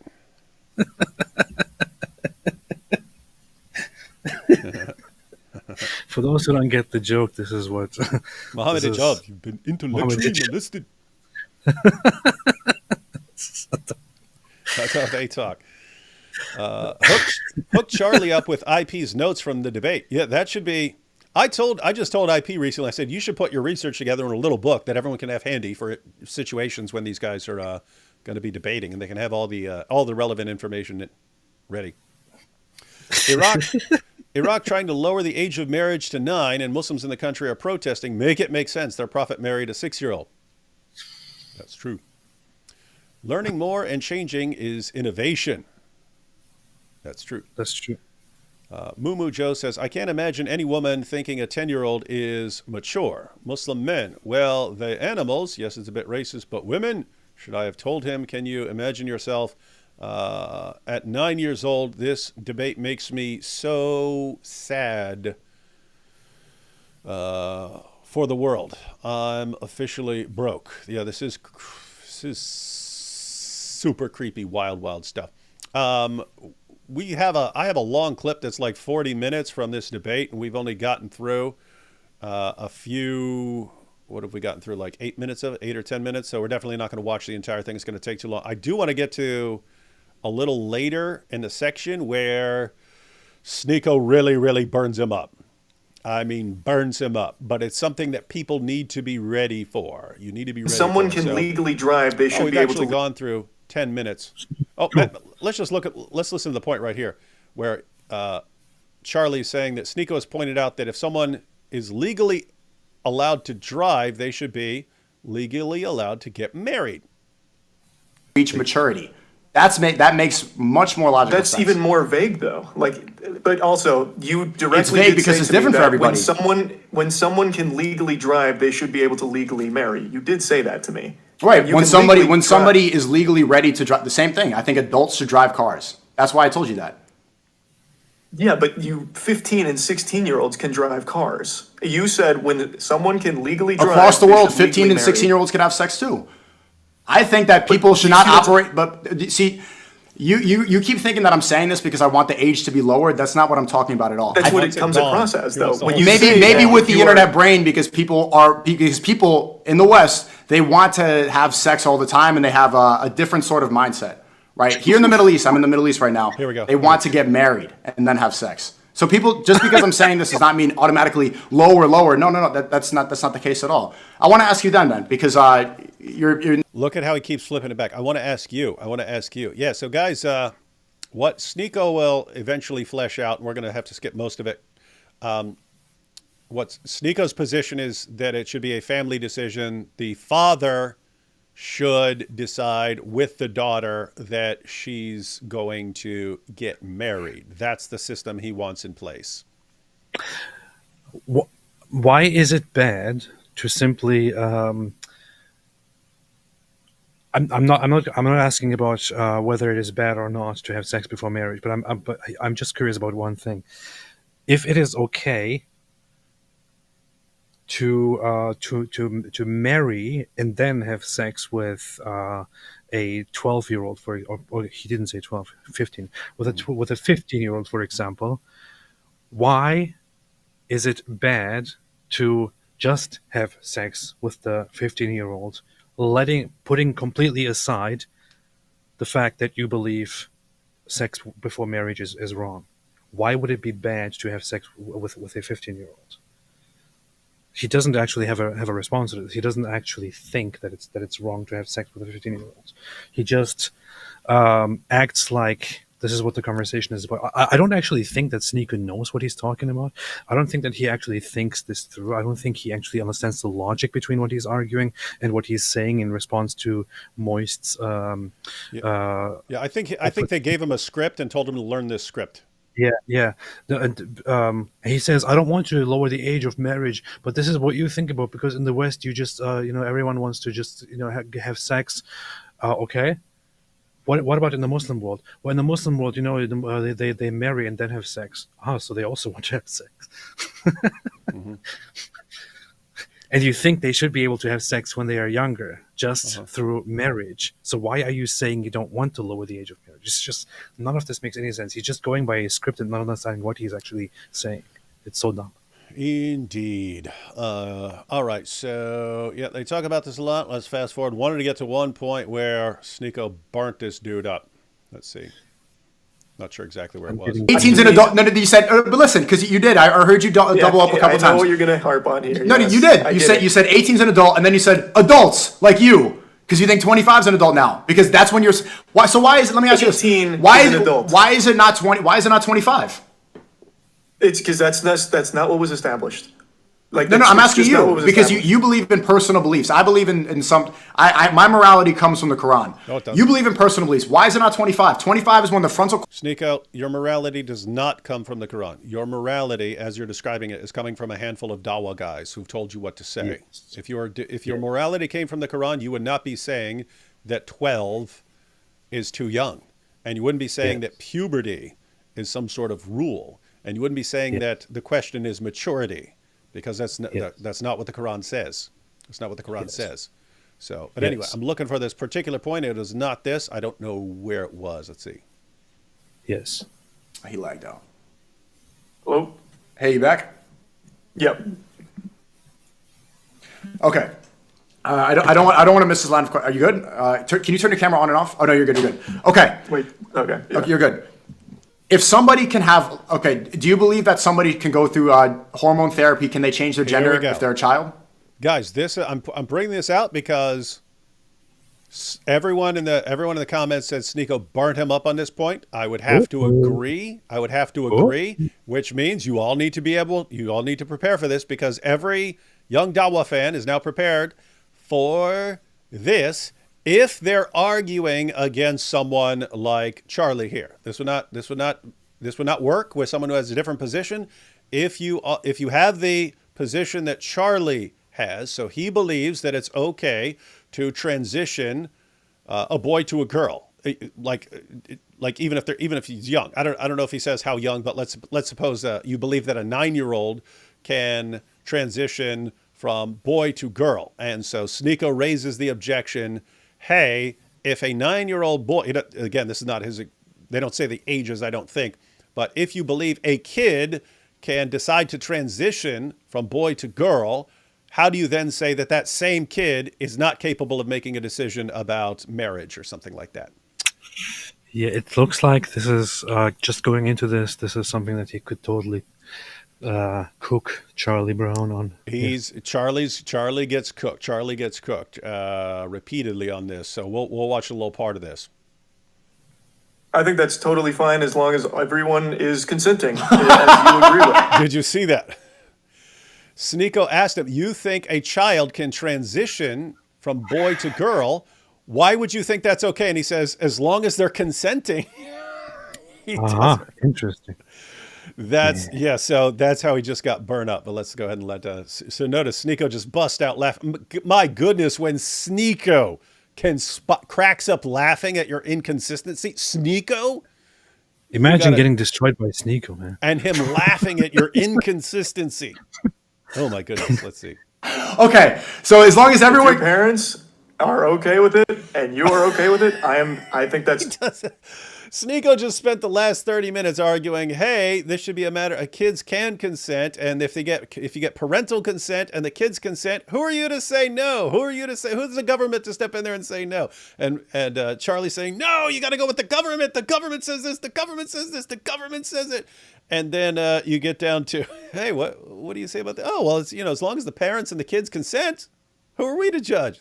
It's insane. It's insane. Charlie Brown has been destroyed by Sneako. Charlie Brown. Totally a familiar decision to make, yeah. Okay, so a child can cut their penis off and take hormone blockers and change their biology forever, but they can't get married?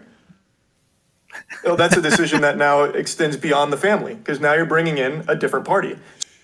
Horrible response. What? So he very quickly tried to distinguish, okay, what's the difference between a child getting married and a child transitioning? And the only difference he could come up with to say one is wrong and one is fine is, well, if a child's getting married, now you're bringing another person in.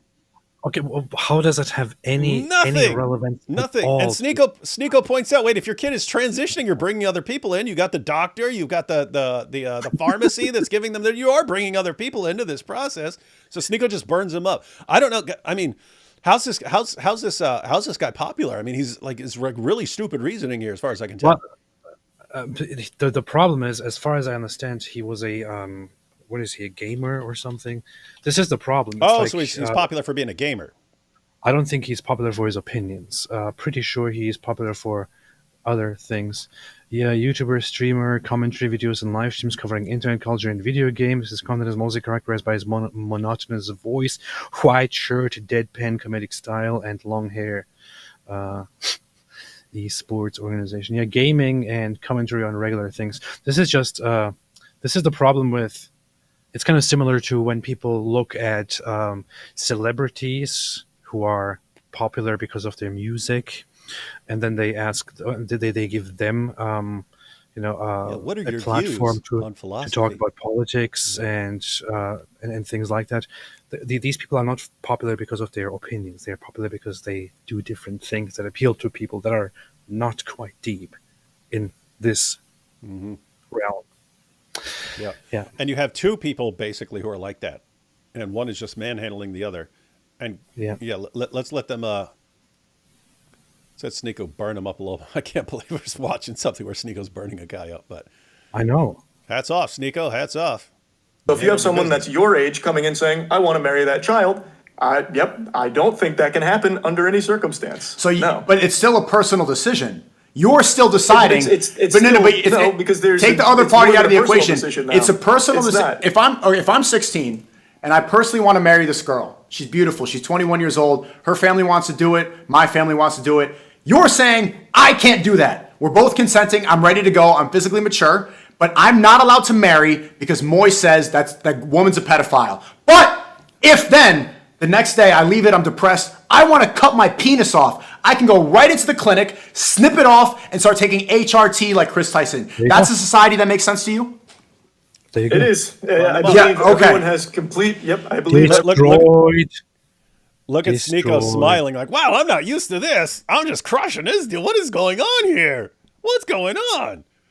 I didn't think I would win it like this. This is, wow, I'm doing a fantastic job here right now.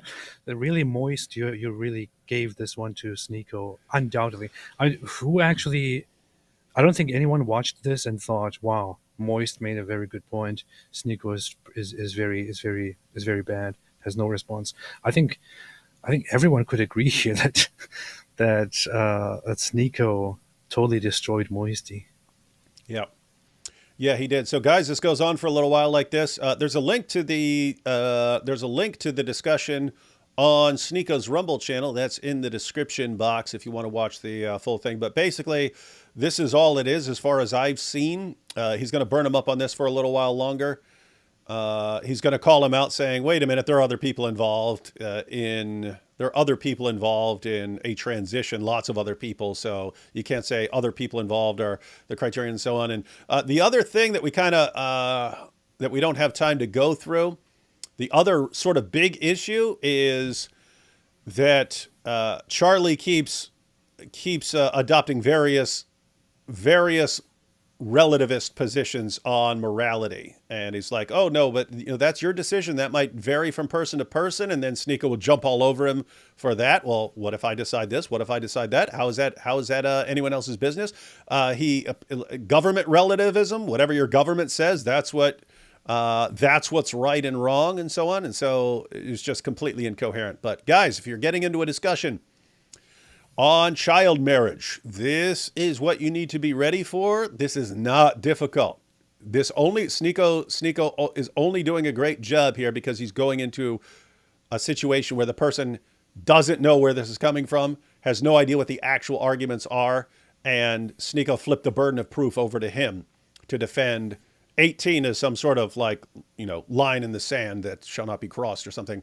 And so they never actually, as far as I know, I didn't watch the rest. So as far as I know, they never actually deal with the issue in Islam, which is that Muhammad, who is called a pattern, the ideal pattern of conduct for men to follow, had sex with a prepubescent 9-year-old girl. And the Quran allows men to have sex with prepubescent 9-year-old girls. In fact, one more time, and then we'll turn it over to Super Chats. Here's Muhammad Hijab one more time. If you look just at the Quran, you will get the indication that you can have sexual intercourse with a 5-year-old. The reason why it's haram to have sexual intercourse with a 5-year-old is not found in the Quran at all. If you just read the Quran, it is halal. It would be halal to have sexual intercourse with a 5-year-old. It would be halal. What did Sneako say? He says, I get my morality from the Quran. Muhammad Hijab just said, if you just go with the Quran, you would say it's halal to have sex with a 5-year-old. In Surah Al-Talaq, chapter 65, verse 4, Allah subhanahu wa ta'ala tells us who you can divorce and who you cannot divorce. And then he says, وَاللَّائِ لَمْ يَحِدْنَ. وَاللَّائِ لَمْ يَحِدْنَ. And the ones who had never been pubescent before. And by the way, this is very important, yeah? I want all Muslims to be aware of this. The reason why we don't have sexual intercourse with 5-year-olds and 6-year-olds and 7-year-olds or whatever is not because of puberty. Wait a minute, what did you say? That's it's true. not because of puberty, because that verse in the Quran actually says lam yahidn. They never had puberty Never before. had puberty. You can't go around that. The Quran doesn't You see what he said? Can't go around that. Can't go around that. say anywhere in the Quran that the woman has to be pubescent. I dare you to find one verse in the dare you. Quran Triple where dog it says dare. you're not allowed to marry someone based on harm, or you're not allowed to have sexual intercourse based on harm, or you're not allowed to marry someone based on puberty. So if you're Quran alone, you're allowed to have sexual intercourse with 5-year-olds. Get me one verse in the Quran which says the woman has to be pubescent. Just one. One verse. I want one verse in the Quran from the beginning of the book to the end of the book which says that she has to be pubescent. So okay, so that makes it halal from your perspective. From your perspective, it's halal. You know, in the Quran it says حُرِّمَتْ عَلَيْكُمْ أُمَّهَاتُكُمْ. It says you're not allowed to marry your mum. It says you're not allowed to marry your sister, your auntie. Where does it say you're not allowed to marry a prepubescent? I'm looking for one verse that you can say, you pinpoint it and say this is where it says prepubescent marriage or whatever is not allowed.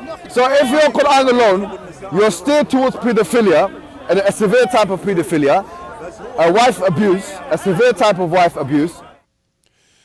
You have to specify that it's severe type of pedophilia and severe type of abuse, because in Islam you're generally steering toward abuse and pedophilia. So it's the problem that it would be severe, according to Muhammad Hijab. Yeah, and guys, just to be fair, once again, Muhammad Hijab is not saying it's okay to go around having sex with 5-year-old girls. He's just saying that's the conclusion. We just heard him. We just heard him right there. What are you talking about? We So just you heard have him it from the Quran, you could do that.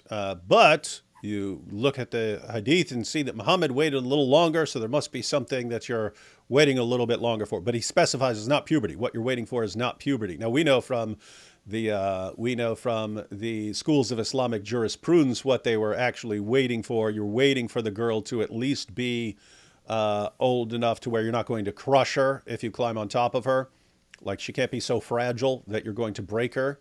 And you have to be concerned about fistulas. So if she's so tiny that by penetrating her, you're going to rip her open.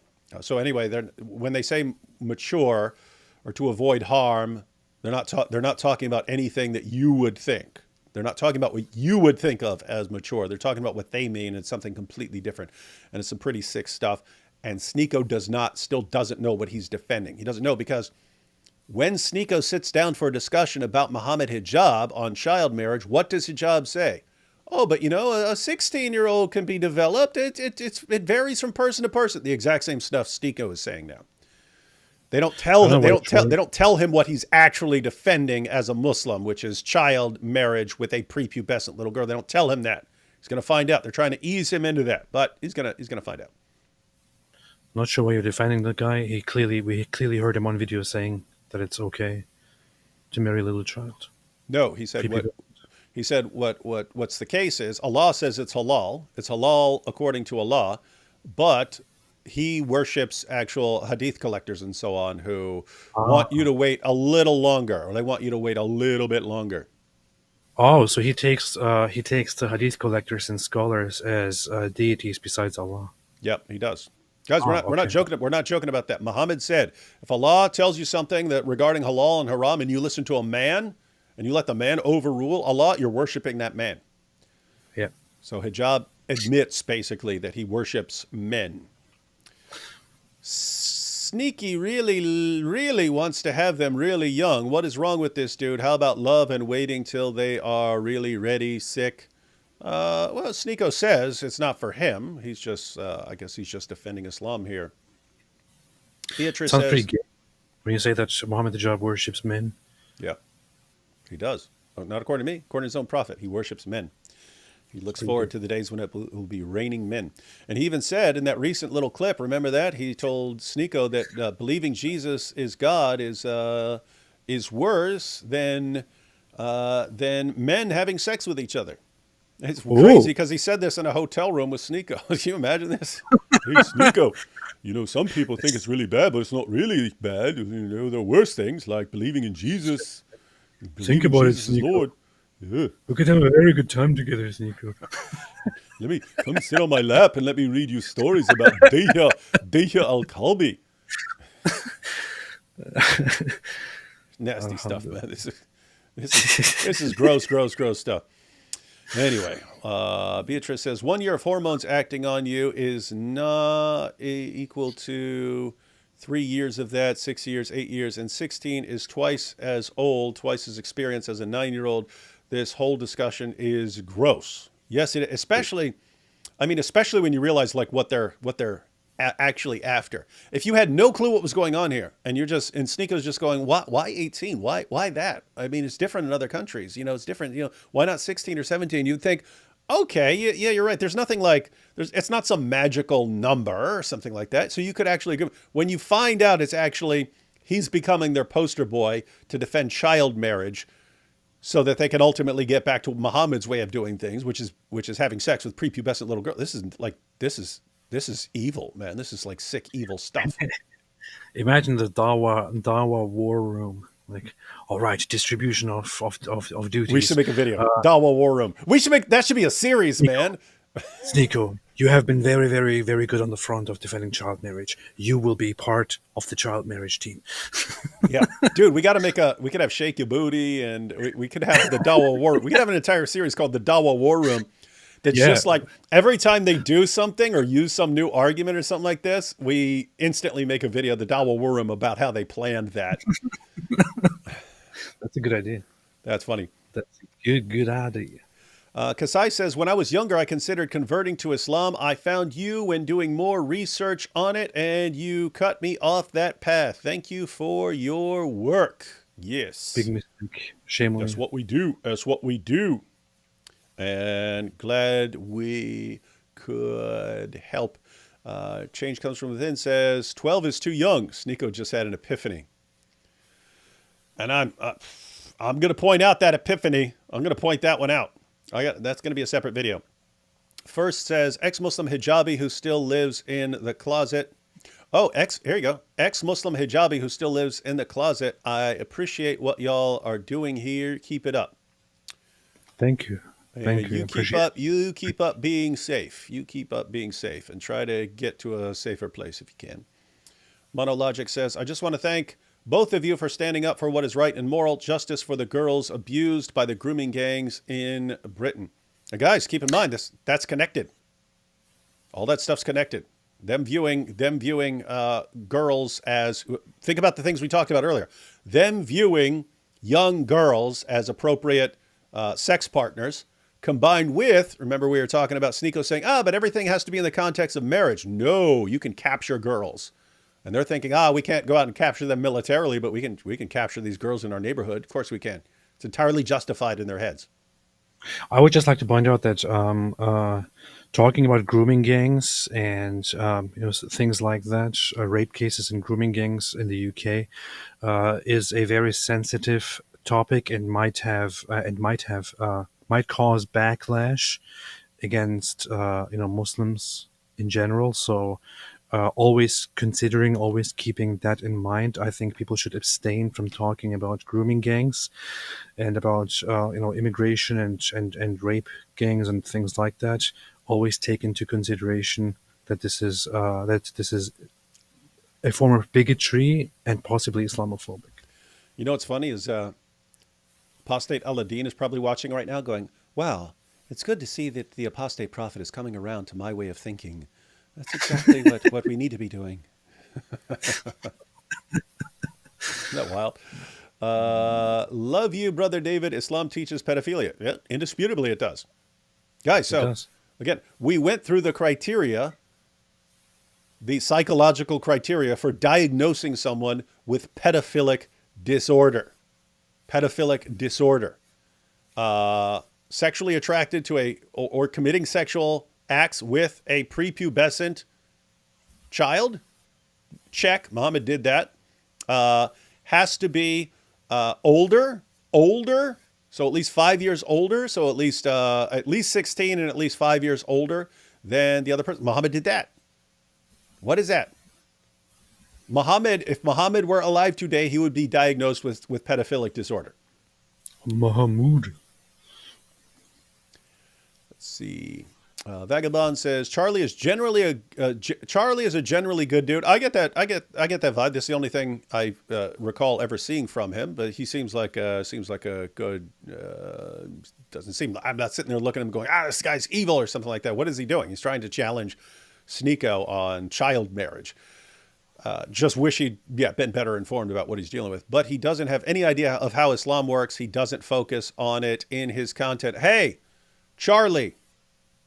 I have a suggestion for you. In order to clean up the mess you just created, have the Apostate Prophet on a show with you to explain what you're actually dealing with.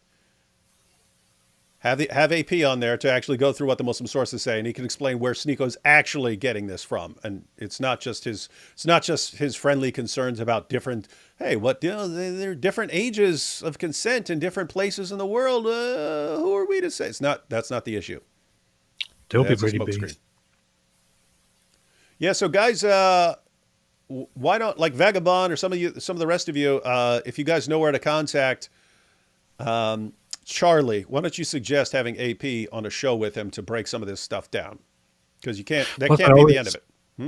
I always liked, I kind of liked the Charlie Brown cartoons. I think they're very, very nice. They have a very peaceful. Who doesn't love Charlie Brown? You know what's funny is I saw those when I was like really little, like 4 and stuff like that, and I didn't remember. I just remember they call him a blockhead. I remember they call him a blockhead. I was like, wow, these kids are mean, always calling Charlie Brown a blockhead. And then when I was like, I guess in my 30s, my kids were watching the Charlie Brown special, and he's charged with he has the task of going out and picking out the tree, and he picks out like the ugliest, worst tree there is. And I was like, oh, he actually does like stupid stuff. Is that why they call him blockhead? He actually does really stupid stuff. Anyway, that made it completely different. Yeah, that's why. Let's see. Jack says, what I see here is that Sneako can crack leave Islam. Yeah, that's why we definitely want to be pushing this stuff, guys. You want to be, especially those of you, if any of you actually watch Sneako's live streams and stuff, I'll make a little video going through how what he has just said. He has repeatedly, just in the clips we watched, he repeatedly condemned Muhammad without realizing it. So you actually want to bring it up to him. Say, hey, you claim you get morality from Islam. You're contradicting Islam. You're contradicting the Quran. You're contradicting Muhammad. You've already condemned Muhammad. So what? Make him make his decision. Am I siding with Muhammad? Or am I recognizing, gosh, Muhammad violated everything, even I believe. Want to make him make the decision. I have a criticism to both of you guys. Well, then I'll block you. Sorry to say, but you guys keep saying children when it's actually children. Please correct that. Thanks. I have to say, Ash, you're lying. AP regularly says children. I've heard him say it many, many times. But I do admit that I might sometimes forget it and say children instead. So yeah. No one's perfect, Ash. No one's perfect. I'm not going to ban AP just for occasionally saying children. I will try to be better. Do better. Lucid says, I still like Harris Sultan's prediction that in 15 years, Britain and Sweden will be Islamic states and Arabia and Iran will be democracies. Yeah, I don't think Britain and Sweden are going to be Islamic states, but because Iran, I think, is going to be a democracy. I hope so. There was a time when I didn't think that that military intervention into Iran would be a good idea. I think I have changed my mind in the meantime. You're allowed to be wrong.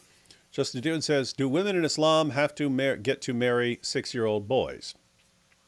We've pointed out this is just never the discussion. It's just not the discussion that comes up about whether adult women can be marrying little boys. It's never the issue, which kind of shows you where this is coming from. That this isn't just hey, this is about families and so. No, it's not. It's about creepy old Heaven's Gate perverts wanting to bang little girls. That's what it's about. And it's about people who say, no, you can't do that. And then the people who want to bang them trying to justify their pedophilia. And had Muhammad not married a little girl, we probably wouldn't be having this discussion at all. Mm-hmm. We wouldn't. Joshua says, I come to... are worshipping Muhammad, and that's the problem here. Mm-hmm. Joshua says, I come to learn. These streams are mostly depraved jokes from sick viewers that I learned is AP fans are gross and D-Wood fans hate Mike Winger. Help us, IP. Too late. IP's not here. That's what makes these shows great, man. What are you talking about? IP's not here to help you, Joshua. Stuck with us. Are there good Aisha biographies?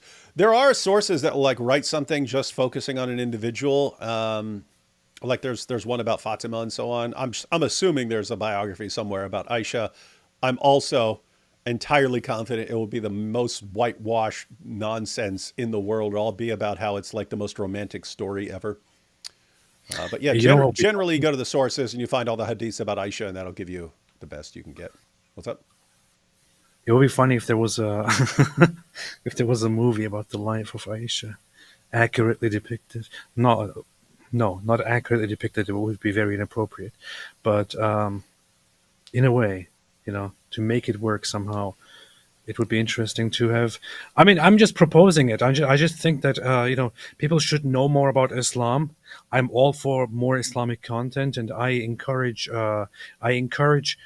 Muslims also to push for a historically and textually accurate movie about the life of Aisha. Please make it happen. Thanks. A prostate's Prophet, Habibi, my leather straps have been waiting all day. What is this weird AP fan nonsense?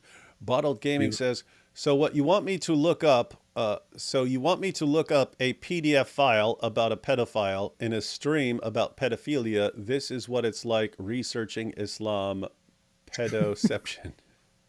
This is a good point. Let's see.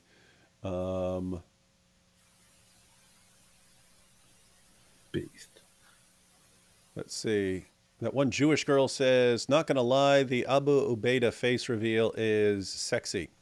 They finally reveal that dude's face? What? That Hamas guy? Are you pranking us? What's happening?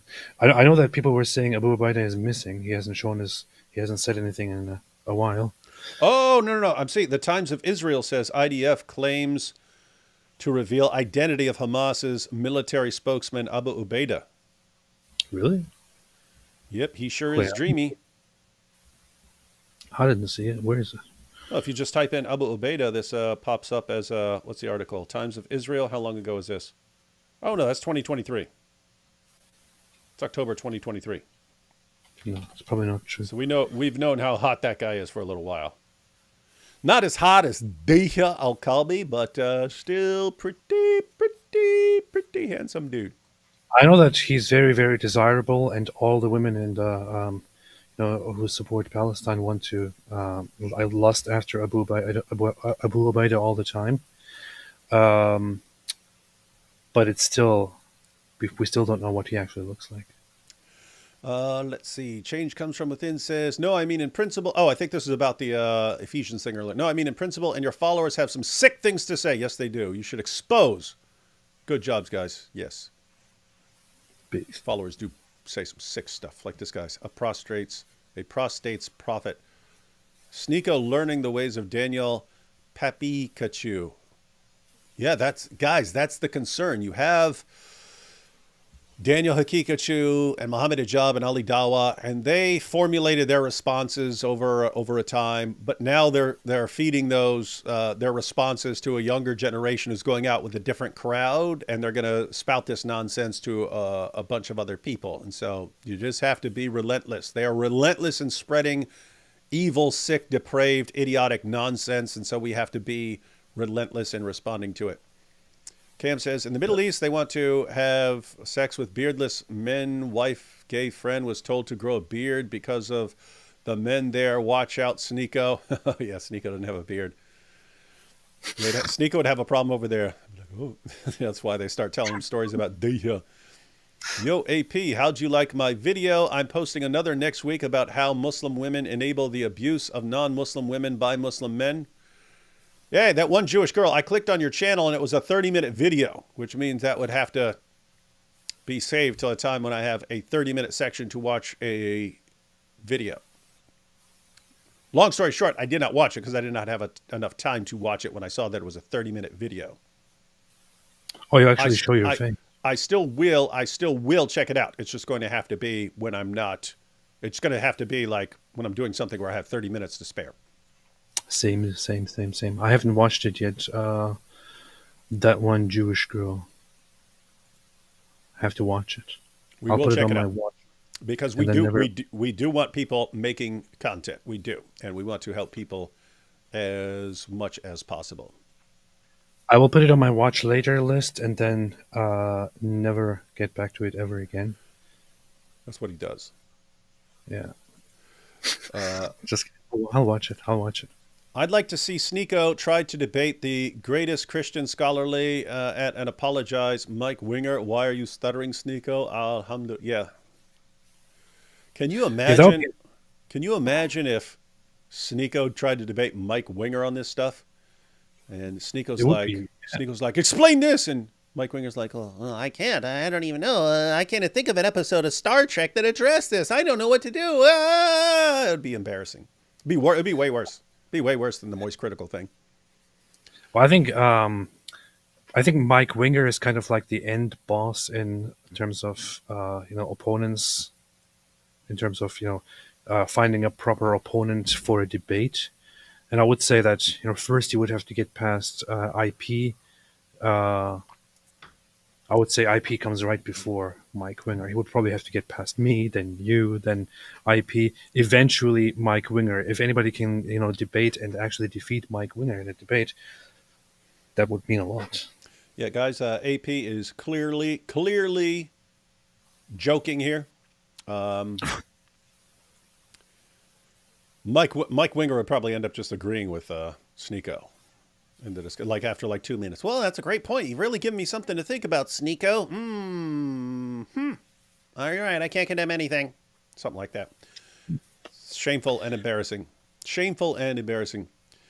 Pamela says, society without God, we are depraved when we choose to not want God. This is the result: evil, perversion, child marriage, etc. Read Bible, repent, accept God, judgment coming, evil will be destroyed. Watch the free movie, 4K, The Ark and the Darkness. I've not heard of that before. The Ark and the Darkness. We live in a society. D Wood AP, thank you again for all you do. God bless. Thank you. We do like what we do. It's actually pretty cool that we get to spend all this time just exposing evil stuff. Yeah, pretty based. Would you say most Muslims are ignorant of these things in their scripture? I would. I would say they may have a general notion about something about Muhammad and Aisha. You have a lot more Muslims than there were 20 years ago who know about Muhammad and the actual age of Aisha because we popularized it. We popularized this over the years. But lots of the stuff we bring up, yeah, you just have tons of Muslims. They do not know what's in their sources. They don't know. I found that out. I was surprised because when I was interacting with Muslims early on, I'm interacting with like Nabil and stuff, and he's very knowledgeable and reads and argues and stuff like that. Based on he's constantly like reading books to respond to challenges and so on. And then you see other Muslims, they're going out, they're dressed in a certain way, they're going to the mosque, they're carrying the Quran. You think, they're very knowledgeable about their religion. You start having a discussion. Apart from the basics, like the basic practices, they have no clue what's in the Quran, none, except for the parts that are constantly reinforced. So that's bad. That's bad because they don't know. When someone comes along and says Muhammad's the greatest man ever, they don't know any better. They don't know about all the problems. So that's bad. But the positive is that it allows us to be. How did I do that? It allows us to be the people who bring them the information. So when the Muslim you're talking to says Muhammad's the greatest man ever, and you say, what about all these things? And that person goes, why did my leaders never tell me any of those things you're bringing up? And at first they're going to think you're making them up. And then you show them from their own source. And then they go, whoa, my leaders have been lying to me. And that's someone who's on his way out of Islam. Yep, that's what they do. Most Muslims don't know very much about what their sources actually say. That is the correct perspective. Alhamdulillah. Ali says, I am a Muslim and I do not blame these guys to say why they say because the Bukhari says it, period. I'm a Muslim and I have a book about this. Yeah, that's good. And we're fine with that. If you say, hey, you don't blame us for saying things, you're okay with us. Razi says, do you guys know any good way to tell one's parents that you're an ex-Muslim and I don't live with them? May God bless both of you. That would be a good question for you, AP. Do you guys know any good way to tell one's parents that you're an ex-Muslim and I don't live with them? Mega. Well, it's I would like to say that I have great experience in that, and you can totally ask me, and I can tell you totally how to act. The reality is that I actually didn't tell my parents until they found out, because I have always had a tendency. Same with Nabil, by the way. They found I've always out. had a tendency of avoiding conflict with my parents, especially because they were so proud and so happy when many years before that I became very devout and would pray and read and study all the time, everything Islamic. Later, revealing to them that I'm no longer a Muslim felt a little bit rough. I never did it until they found out, and they didn't take it very well. They didn't kill me, but I would say you have nothing really to lose except your dear relationship with them. And if you think it is very important that you represent yourself accurately and live, and openly show who you are and stay true to yourself, and you value truth over having a proper relationship with them, if that is at risk, just gather yourself and say it. Only happens once. I don't know. Yeah, and I have to say, it's going to depend on a number of factors. One, are your parents the kind who are going to try to take you out, or is it going to hurt their feelings and they're going to try and... I have to say there are a couple different reactions I've seen from experience. There are the parents, which seems very common. They're the parents who try to convert the kid back. So they take you to various scholars and dawah guys to try and convert you back and so on. There are the others who just say, okay, don't talk to us anymore. We're breaking things off until you come back to Islam. And then you have like you do have occasionally some violent ones who are, okay, we're going to do something to you for being a shame to our family or something like that. So you have to factor things in like that. You have to factor in where you are and what kind of danger you're in. If it's just a relationship thing, yeah, that's going to come down to it. But like AP was talking about, Nabil didn't tell his parents. It was so he became a Christian and then got to a point where he wanted to be baptized. So I was going to baptize him, and as we're getting close to his baptism, I say, "Have you told your parents yet?" And he's like, "No." I'm like, well, that's your baptism. And keep in mind, I'm not saying this as an ironclad rule. If you were in some place where you're going to be in danger, you want to get baptized, you want it to be public to someone who might do something to you. I'm not saying go tell everyone who might harm you and so on. With Nabil in particular, his parents were kind of not on the level of like an idol that you worship, but he just had, he really, really, really idolized, again, not in the worship sense, but really, just absolutely loved and adored his parents and so on. And I was saying, for him in particular, saying, you need to tell your parents, man. If you're getting baptized, you need to tell your parents before then. He was saying, no, I'll tell them some other time. I go, no, you need to tell them beforehand. And he said, no, I've decided I'm going to tell them later when it's right. And I go, well, I don't want to baptize you unless you have told your parents. And he said, you're going to baptize me anyway. It's already scheduled. And he says, you're not going to not do it. And I said, fine, I'm going to pray that your parents find out. And so I actually prayed. And this is a hilarious part. This is through email. We're going back and forth through email. And I'm telling him this through email. And then he came home to his apartment from school and his parents were in there. And he had left his computer open with this discussion. in it. So he comes back home to his apartment, and his parents were in there waiting him. They had their own key, and they had read this email exchange, and they were there. So anyway, that's how his parents found out about it. I just want to say, I think in the past, I would have I at different points I gave more direct and more I gave different responses to people that were more inciting, like, hey, just go and do it, just say it, just be public about it, everyone will be public about it. I have been, I guess it's kind of like it's kind of for emotional reasons or for different reasons.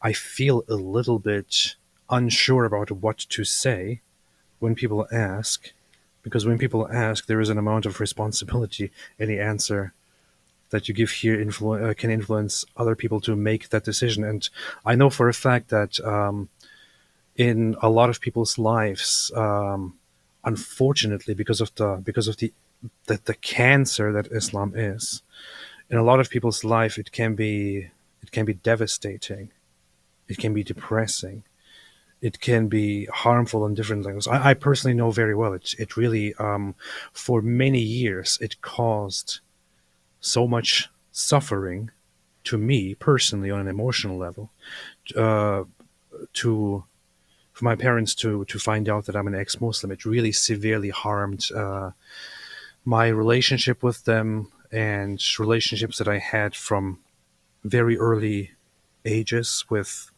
other people. And it's not a nice thing, because it makes you think at some point, why did I even ever do this? Why did I even tell anyone? Why did I even leave?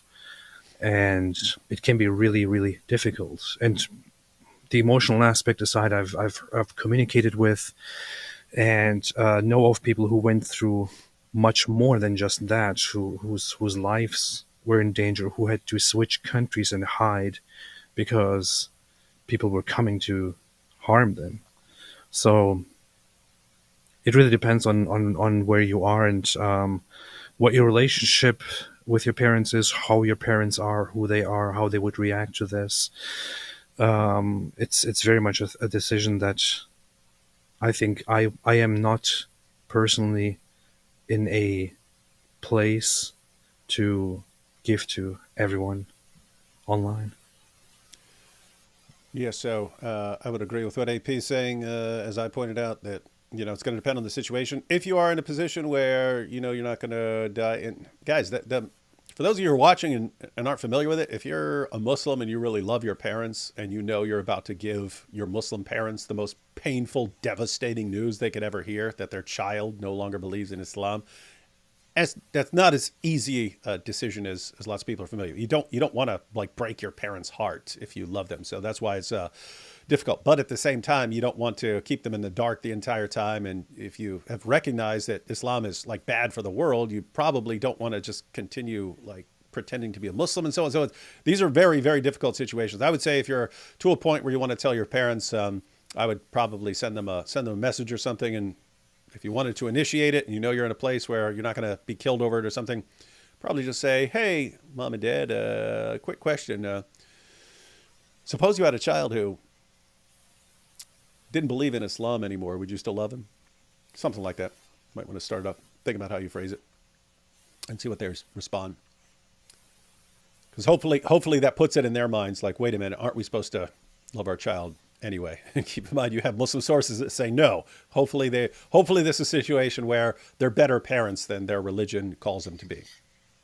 Yeah. Let's see.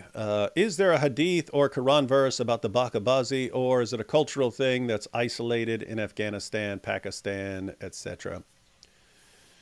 You do have some creepy stuff about boy servants and so on. As far as what's going on with the Bakabazi, that seems to be a cultural thing that people could try to justify and so on, but it seems a cultural thing to me.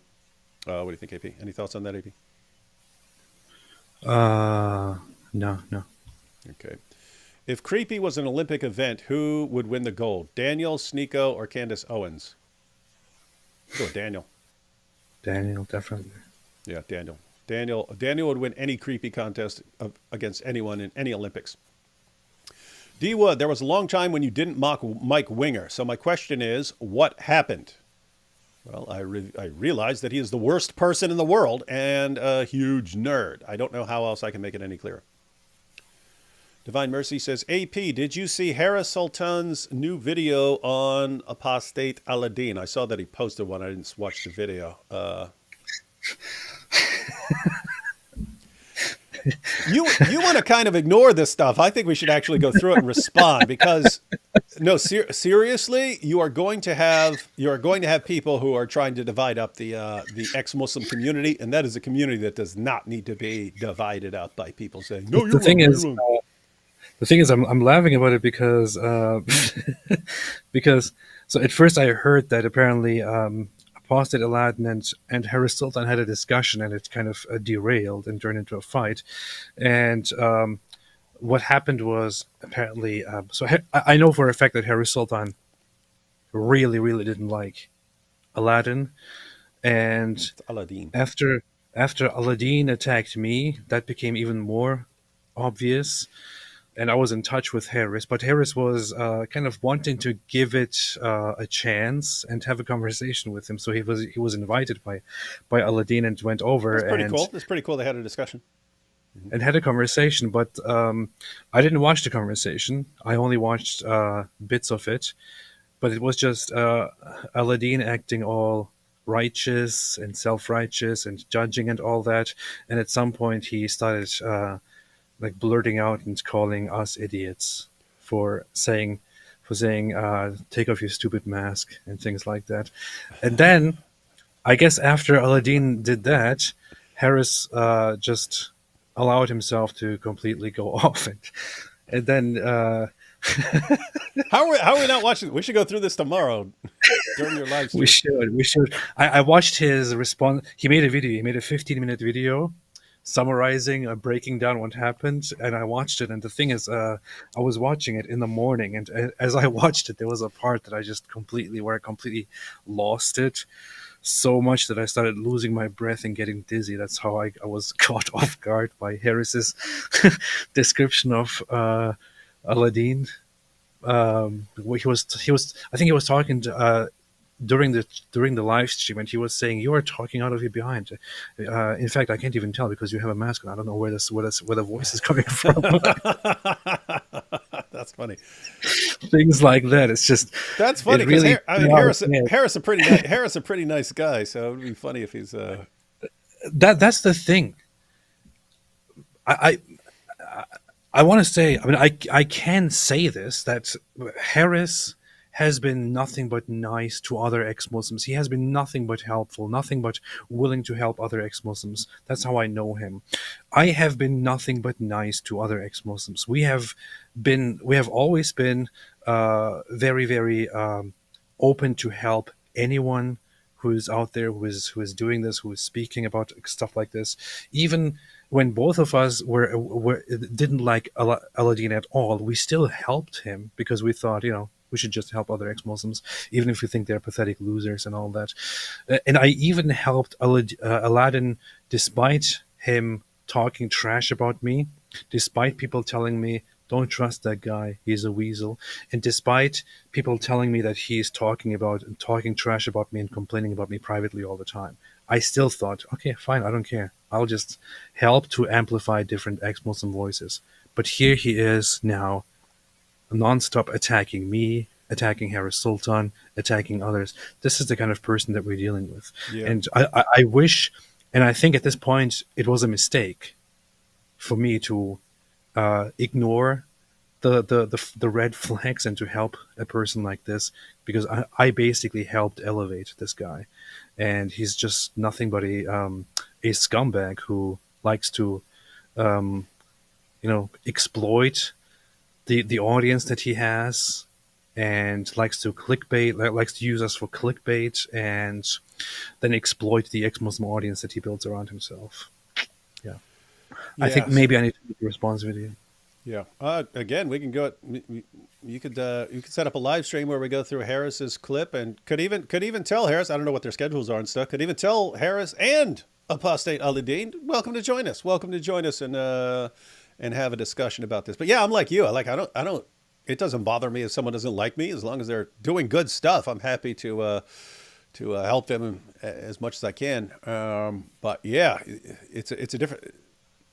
Not liking you. I understand that. Someone could say, this guy's, I mean, my goodness, he's ripping up the Quran or something like that. You could be someone who doesn't like the methods and so on. But you got other people, if you're crossing that line into dividing up the ex-Muslim community at a really bad time to do so, you're kind of a dirtbag and need to be exposed. Mm-hmm. Mm-hmm. Let's see. Good fishing in Turkey or Germany? What? Of course. I mean, Turkey, you got the Mediterranean right there. Yeah, with all my hate for Turkey, I would have to say definitely Turkey. Yeah. John says, hello, first time viewing a live stream. Here's my jizya. Also, Mike Winger's the type of guy to fart in a handkerchief. That does sound like something he would do. That one Jewish girl says, mashallah, atheist is helping me learn Arabic. Nice. Mashallah. That's funny. That one Jewish girl says, I'd love to be the IDF woman who gets to interrogate Abu Ubaidah. Oh, and by the way, AP, my most viewed short is a clip of you cosplaying a pro-Pali jihadist. I'll check it out. That's funny. I'll check it out. Rostam says, a moment told me that Kabbalah will be great for the U.S., not because he supports her, but because he wants a woman to be the chief of the U.S. because, according to Mohomo, women make terrible rulers. That is a quote from Muhammad. Never will succeed the nation that makes a woman its ruler. Crusader General says, cancer will not be defeated by words. If you're talking about Islam here, I mean, yeah, you do have to stop invasions and so on, but words is exactly how you ultimately defeat Islam. You could deal with the terrorists and take out the terrorists. Guess what? Another terrorist is going to spring up in his place because of the ideology. You do ultimately need to expose the ideology. That's how you deal with it long term. And that's why, you've got government. You can't think that your governments are going to save you, or the police or any of these. They can stop a terrorist attack or something like that. They cannot deal with the ideology. That falls to us. The next Zakir Naik says, two more here. The next Zakir Naik says, David is a huge Star Trek nerdy old man. I posted a screenshot of him wearing a Star Trek shirt in one of his videos. Yeah, and we know that's photoshopped. Shame on you. The next Zakir Naik, for your blatant Photoshop. And I told everyone about the X-Men posters. David has his room is full of X-Men posters everywhere. Yeah, I've got all the X-Men who've ever been. I got their posters all over my stuff. Yeah. It's super cool. Which edition of the Quran would you recommend? The first edition. Yeah, I would say it kind of depends on what you're looking for. If you want something that's easy to read, the easiest reading I ever had was the... I've got it around here somewhere. Where is it? Oh, yeah, here we go. Oops. Knocked over some stuff. This one. This is the easiest reading because this guy writes clearly in English. So this is the Halim. This is the Oxford edition of the Quran. That's probably the easiest reading, but that might not be your criterion. You might be looking for the most literal translation or something like that. So you're going to have to do a little. It's the same thing if someone asked me what Bible translation to go with. I'm like, it kind of depends. You want something that flows really well, or you want like literal, like word for word stuff. So anyway, those are. Yeah, I would say that one, the Halim, is good to read, but it doesn't accurately represent. No, he waters some stuff down. But if someone wants to read it all the way through, that's probably the easiest one to read through. And it also makes the Quran sound like a book that is actually good and easy to read. That's not what the Quran is. The Quran is a terrible book. It's awful. It's terribly written, terribly organized. Pure garbage. Just making it good to read is already a distortion of the Quran. The Quran is the Mike Winger of books. Let's just put it that way. Yeah. Okay. Mm-hmm.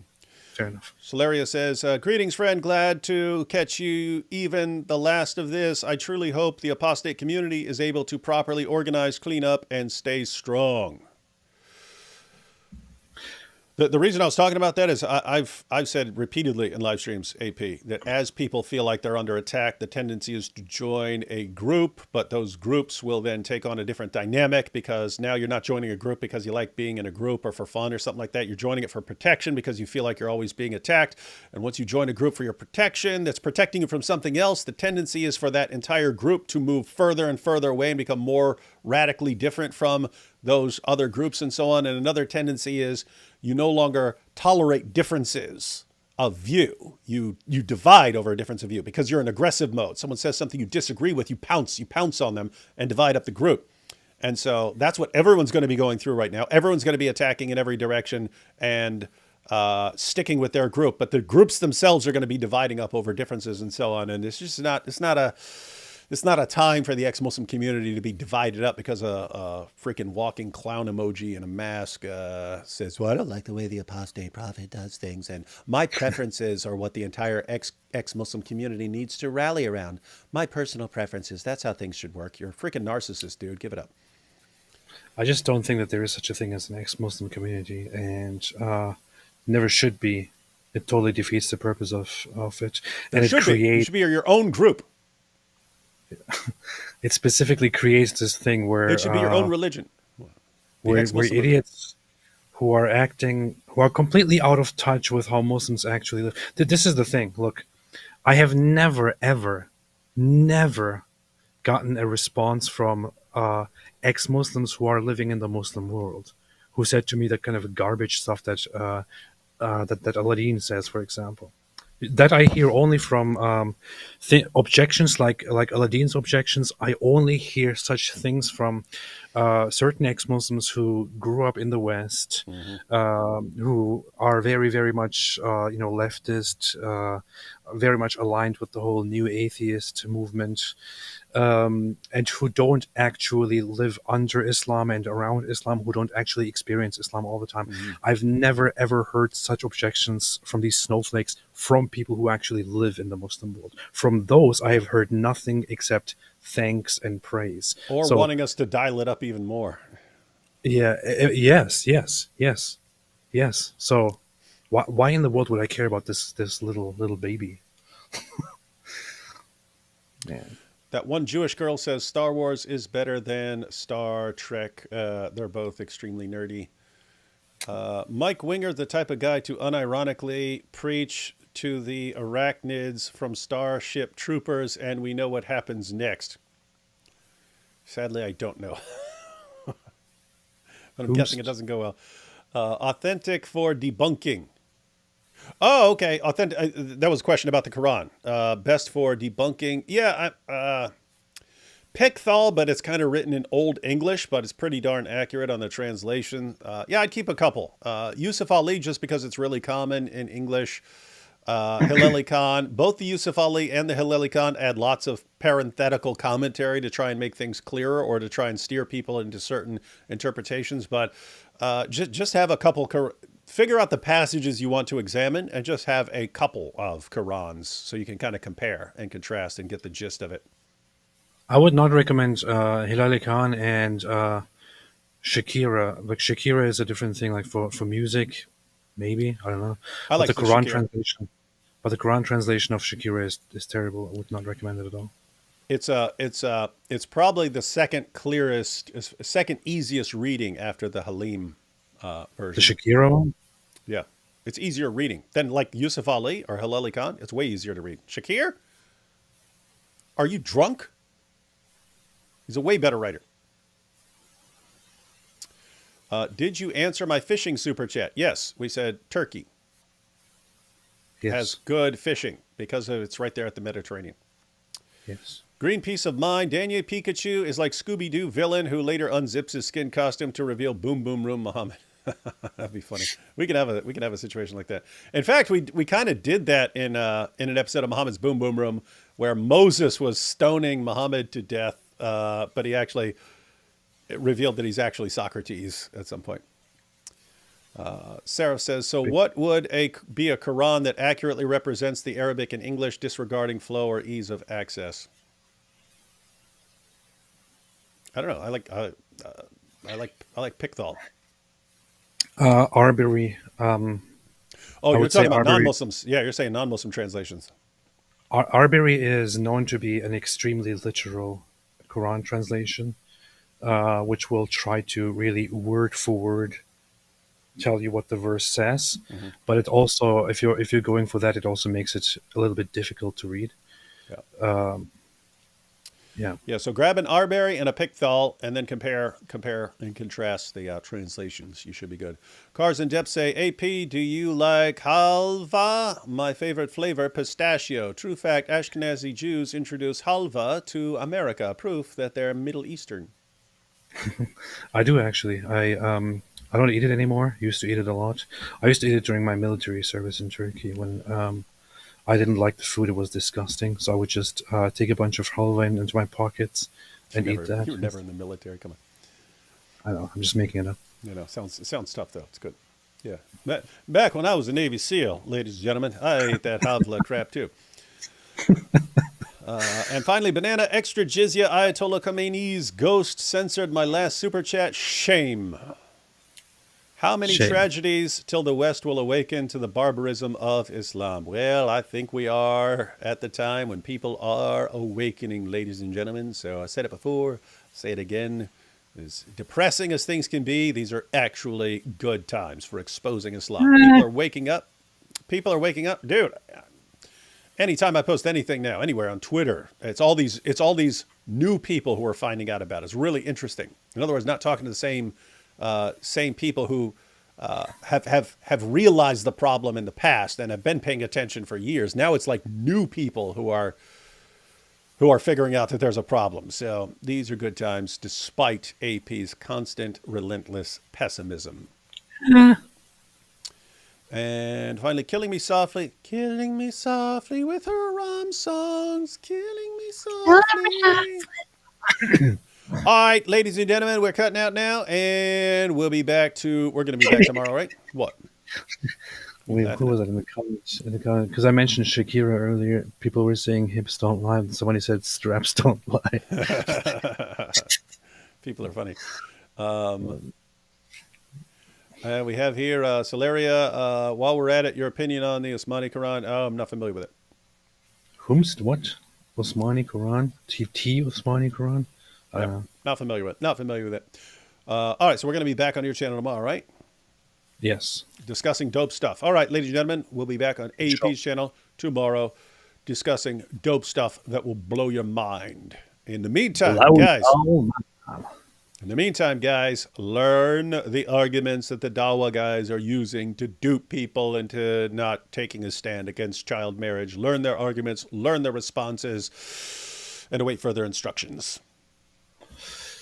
And to always remember, hips don't lie. Hips don't lie, and stay away from Islam.